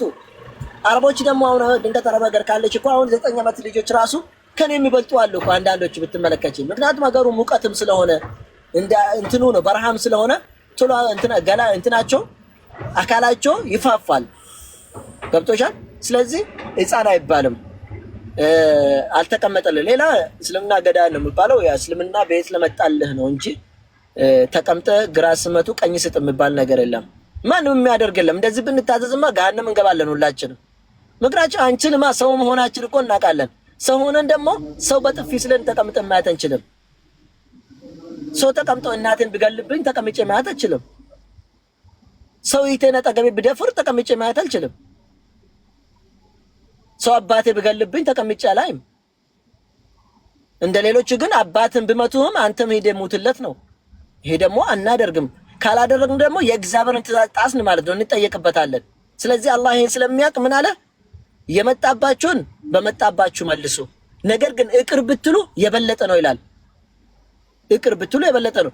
ለዚህ እኮ ነው ሙሐመድ ሰለላሁ ዐለይሂ ወሰለም ለተደረጉት ሁሉም ነገር ይቅር ሲሉ ነበረ። አብዛኛው ጊዜ ይቅር ይላሉ፣ ጦር ሜዳ በስተቀር ማለት ነው። ለዛ ነው አላህ ሱብሓነሁ ወተዓላ ምዕራፍ 3 ላይ ምን አላቸው? ወለው ኩንተ ፈዘን ገሊዘን ለንፈዱ ሚን ሐውሊክ አላቸው። አንተ እኮ በጣም ከባድና አስቸጋሪ ብትሆን እነሱ ያደረጉኝን እመልሳለሁ ብትልና እነሱን እንትን ብትላቸው ማንም ባጠገብ ታገኘው ነበር፣ ይሄዳሉ ካንተ አጠገብ ይላል። ምክንያቱም ሰው በመጣ መልኩ ሳደባለሁ በመጣ መልኩ እመልሳለሁ ማለት ካጠገብሽ የሚመጣ ሰው ማባረር ነው፣ በጸባይ ሰው መያዝ ነው፣ ቀስ ብለ ማስተማር ነውና። ስለዚህ አላህ ምን ይለናል? እንደውም ነፍስን መግደል ቁርአን ላይ ምዕራፍ 5 ቁጥር 32 ላይ ምን አለ? አንድ ነፍስን የገደለ ዓለምን ሁሉ እንደገደለ ነው ይላል። የትኛው እምነት ላይ ብትመለከቺ አንድ ነፍስ የገደለ ዓለምን ሙሉ የገደለ ነው የሚል አታገኝም ትምህርት። አንድ ህይወትንም ያዳነ የዓለምን ሁሉ ህይወት እንዳዳነ ነው ይላል ቁርአን። የትም እምነት ላይ ብትሄጂ አታገኝም። ይሄ ያ ማለት ሰው ርቦ ቢመጣ ሰው ታሞ ዶክተር ነሽ ብታደኝ ገብቶሻል? ሰውን ብታዋልጂ ነፍሱን ብታደኝ ምንድነው ሁሉንም እንዳዳንሽ ነው፣ እንዳዳንሽ ነው። አንድ ነፍስ እንደው ዓለም ይቆጠራል፣ የሞተም እንደዚህ ይቆጠራል። ምኑ ወንጀሉም እንዲሁም ደግሞ ምንዳው ማለት ነው። ስለዚህ እስልምና ይሄን ይከለክላል። ከክርስቲያኖችም ጋር በሰላም መኖር ነው የሚያዘን። አላህ ምዕራፍ 60 ቁጥር 8 እና 7 ላይ ምን ይላል? ላ የንሃኩም ላሁ አን ለዚነ ለም ዩቃትሉኩም ፊዲን ይላል። እነዛ ክርስቲያንም ሆነ ሙሽሪኮች የተለያዩ እምነቶች የሚከተሉ ከነሱ ጋር እንድትኖሩ አልከለከላችሁም። ከእምነታችሁ አይ እናንተ ሙስሊም አይደላችሁም አትስገዱ አትጹሙ ብሎ ካላባረሯችሁ ካልከለከላችሁ ከነሱ ጋር በሰላም ኑሩ። ነገር ግን አይ ይሄ ሀገራችሁ አይደለም ሙስሊም ሀገር አይደለም ውጡ ከሀገራችሁ ከተባለ በራሳችሁ ተከላከሉ። አትስገዱ ከተባሉ አይ እንሰግዳለን ብላችሁ ተከላከሉ። አትጹሙ ካለም እንደዚህ። ከዛ ውጪ ግን ከነሱ ጋር በሰላም መኖር ለነሱ ጥሩ መዋልን አልከለከላችሁም ብሎ ይናገራል። አንድ ሁሉም የሚገርመኝ አንድ ጥቅስ አለ ምዕራፍ 5 ቁጥር 3 ላይ አለና ይሁን አንድ ክርስቲያንና ሙስሊም ተጣልቶ በመጣ ይላል ወይ ደግሞ ሁለት እናንተ የማትወዱትና የምትወድ ሰው ተጣልቶ በመጣ እኔ ለምሳሌ ሐኪም ቢሆን ወይ ደግሞ ዳኛ ቢሆን አንዱን ስለተጣላው የሱ ጥላቻ ወደ መጥፎ ነገር እንዳይመራ በመካከላቸው በፍትህ መስክርላቸው ይላል።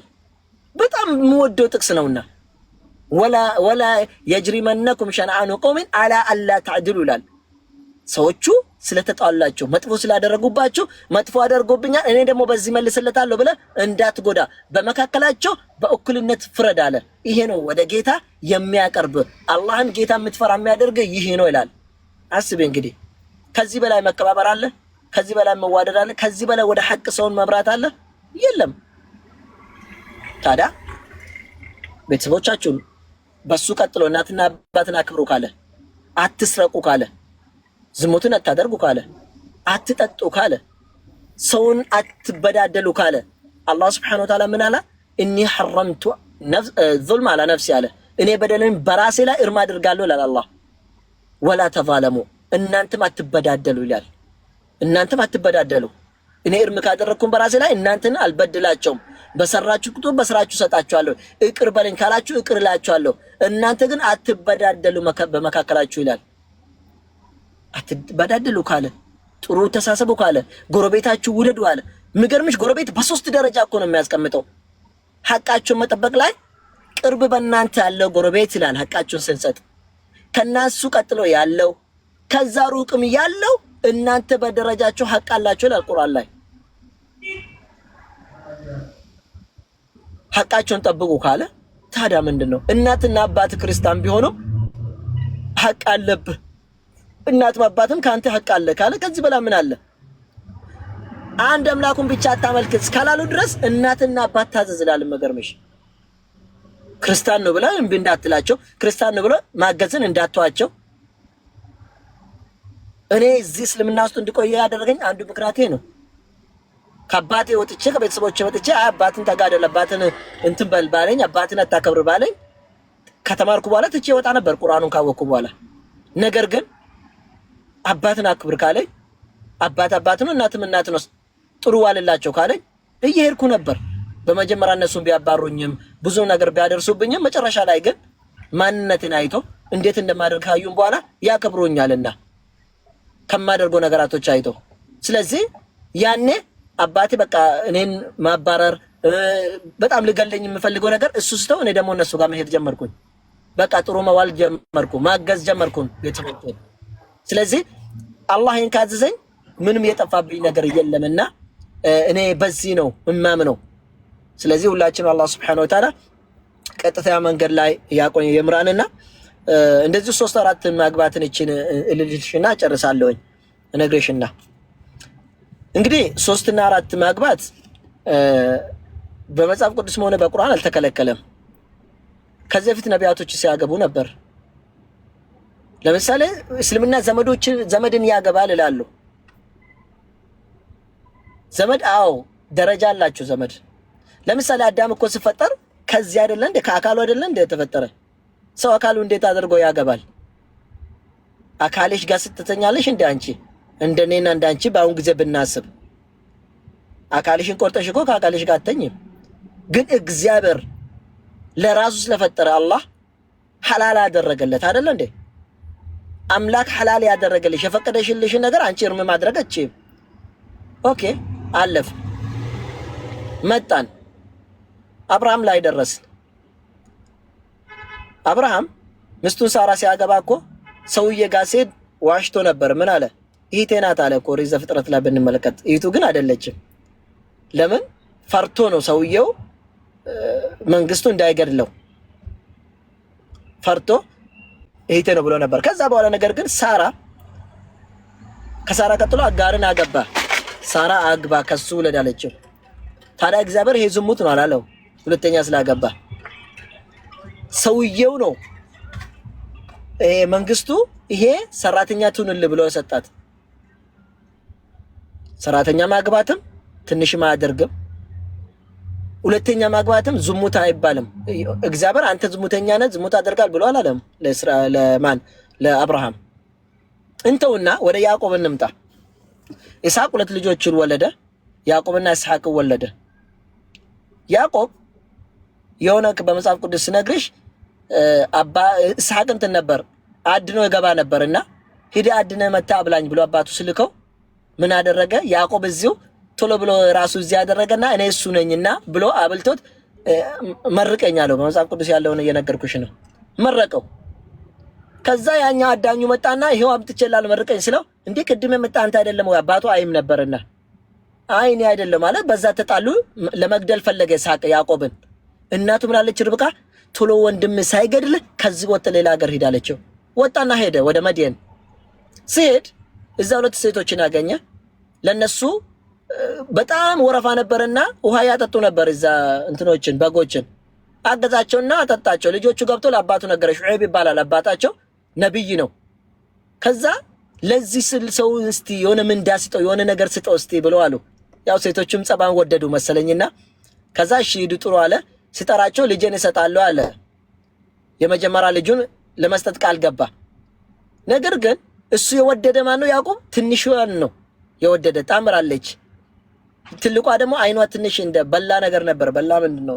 ሸውራራ ይባላል። እሺ በአማርኛ ትንሽ እንትን እንከናላትና እሱ ምን አደረገው? ትልቋ ልጅ ሰጣት እንዲያገባ አደረገ። ከዛ በኋላ ሲያት ከሷ ጋር ሲደርስ ምን አለ ያዕቆብ? እኔ እኮ የጠየቅኩ እቺን አይደለም አለ። አባቷ ደግሞ ምን አለ? አይ በእኛ ባህል እኮ ታላቋ እያለች ታናሽ ማግባት በጣም ነውር ነውና አይሆንም አለ። ነገር ግን አለ 7 መጨመረ የኔን በከተበክ ልጅቷን ታናሿንም እሰጣለሁ አላት።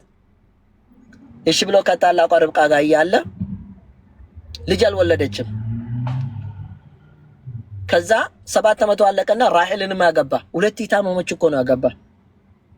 በክርስትና ነው አስቢ እንግዲህ በአባትና ከእናት ተወለዱ 2 ኢታማሞች ታላቅና አይት ርብቃን አገባ፣ ራሔልንም አገባ። ማና ወግዞ ያውቃል?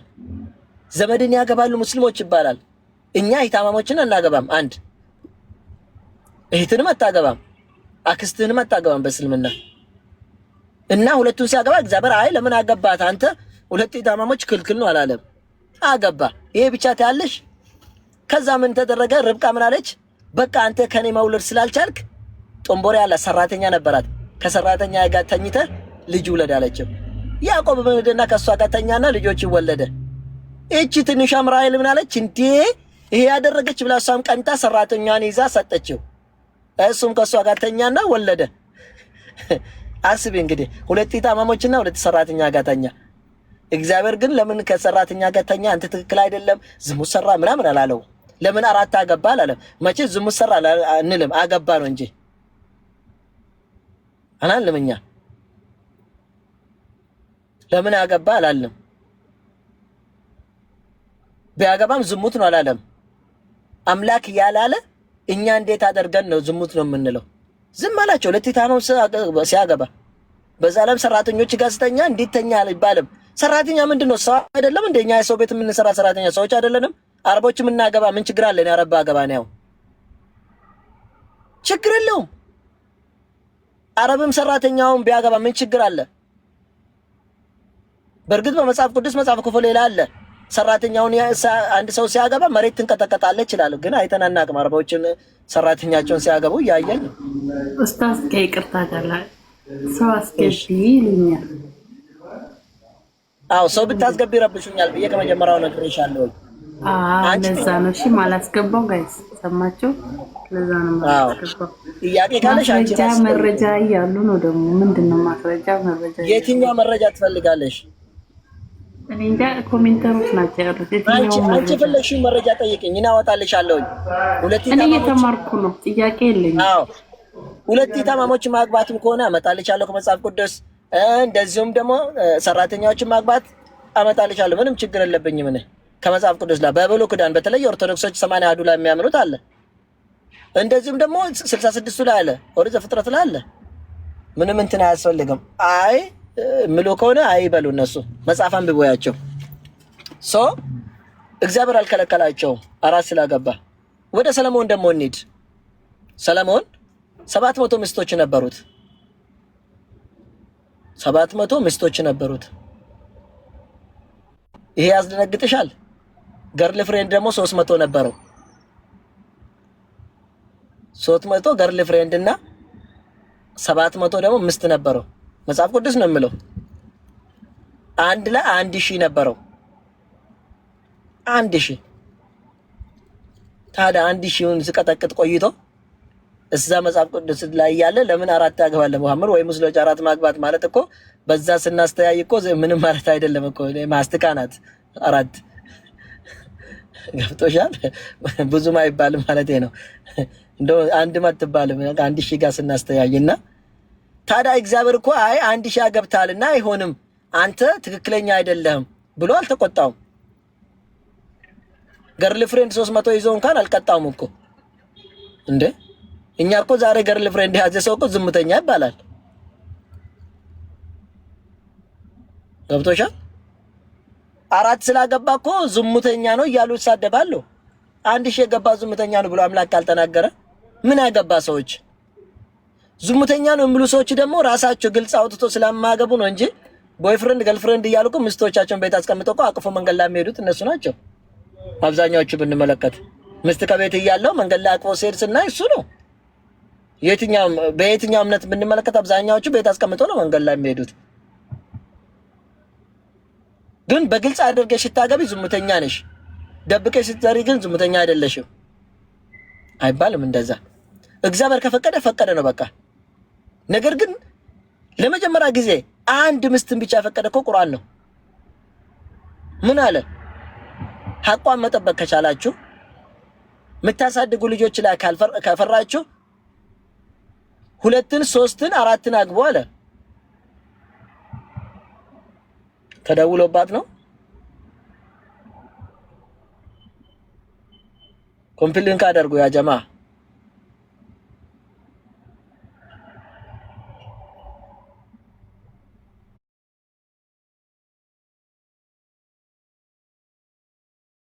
እስከዛ እናንተ ኮምፕሊን ካደርጉ እስክትመጣ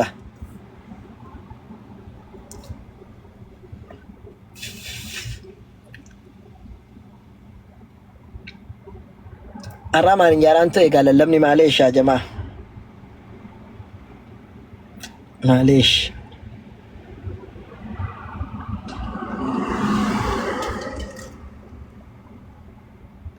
ዮኪኒቶሪ አጅሩታ እንቤከም ያ መፍትሄ ስላል ታንፋጀዱኒ ኢኑ አጀሰ ያኺ ኡማሰ ስለነቲ ፈካነም ዳዋዳም ነነቶ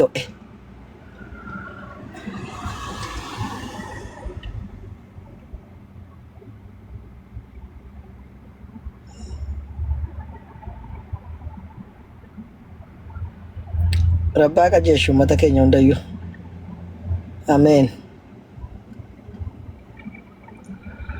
መጣሽ ተደውሎብሽ መሰለኝ። ኦኬ ክርስቲያኖች ችግር የለውም። እዚህ ከመጣችሁ ስባችኋለሁ። ሳበኝ የምትሉኝ አስገባችኋለሁ። አብሽሩ። እዚህ ከሷ ጋር ስለያይ መጣችሁ የፈለጋችሁ ነገር መጠየቅ ትችላላችሁ። ከሷ ጋር እንዳትረብሹኝ ነው እሷ መንገድ እንዳታስገባ ያልኩኝ። ከዛ ስወጣ እዚህ መምጣት ትችላላችሁ። እሷ ጋርም ያላችሁ እኔ ጋርም ከፈለጋችሁ እዚህ የምትጽፉትም ችግር የለውም። አስገባችኋለሁ። በትዕግስት ጠብቁኝ። ላወራሁት ሁሉ መረጃ ጠይቁኝ፣ ሰጣችኋለሁ። ከዛ ቁርአን ላይ ሐቋን መጠበቅ ካልቻላችሁ አንድን ብቻ አግቡ አለ። ሐቋን መጠበቅ ከቻላችሁ ግን አግቡ 4። ነገር ግን እኩል ማድረግ አትችሉምና አንድ ብታደርጉ ተሻለ ነው አለ። ታዲያ እችላለሁኝ እኩል መጠበቅ ሐቃቸውን እችላለሁ የሚል ሰው መብቱ ነው ማግባት። የምጠየቀው እሱ ነው፣ እኛን አይደለንም። ሐቅ ጠይቃለሁ ብሎ ግዳጅ አላደረገም እኮ 4 እንድናገባ 3 እንድናገባ እኮ ግዳጅ አላደረገብንም። ታዲያ ምንድን ነው ከተባለ ቆይ አንዴ ኡስታዝ ፈርሃን፣ በነገራችን በጣም ብዙ ቅጥፈት በክርስትናም ላይ ቀጥፈሃል፣ ዋሽተሃል። አሁን እያንዳንዱ ከመሐመድ ጀምረን ነው የምናየው። ቤቴ ነው በቃ እንደዛ ቆርሽ። ቆይ አንዴ የትም እንዳትሄድ። እኔ ጋር ሰውጣትሽ ነበር። እኔ ጋር ነኝ። በቃ ሳዱፍቱ ባቴት ሸኒሲ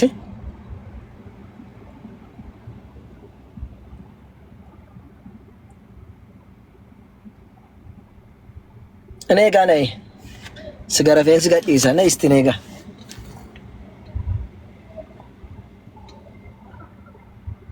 ባለጌ ከሆነችማ አሳያታለሁ። እሷ በምትሄድ ደረጃ መሄድ እችላለሁ። ብልግናም ከሆነ አቅበታለሁ። ነይ እኔ ጋር።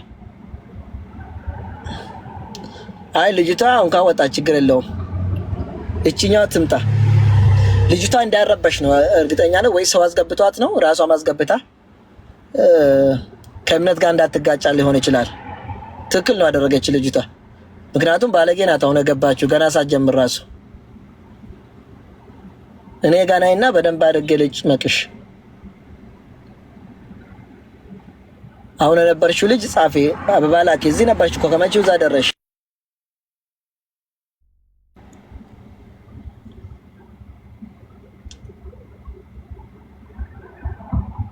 ጨምቅሽ ነው የሚባለው። ጨምቂያት ነው የምለቃት። ትምጣ እዚህ የላፍጥኝ እዚህ ታውቃለሽ። አሁን አስገባት ስትል ነበርሽ። ነይ ግቢ። ልካ ከሆነ ንገሩኝ። እስከዛ ሌላ ክርስቲያን ማስገባት እችላለሁ። እሷ እስክትመጣ ክርስቲያን ካላችሁ ጻፉልኝ።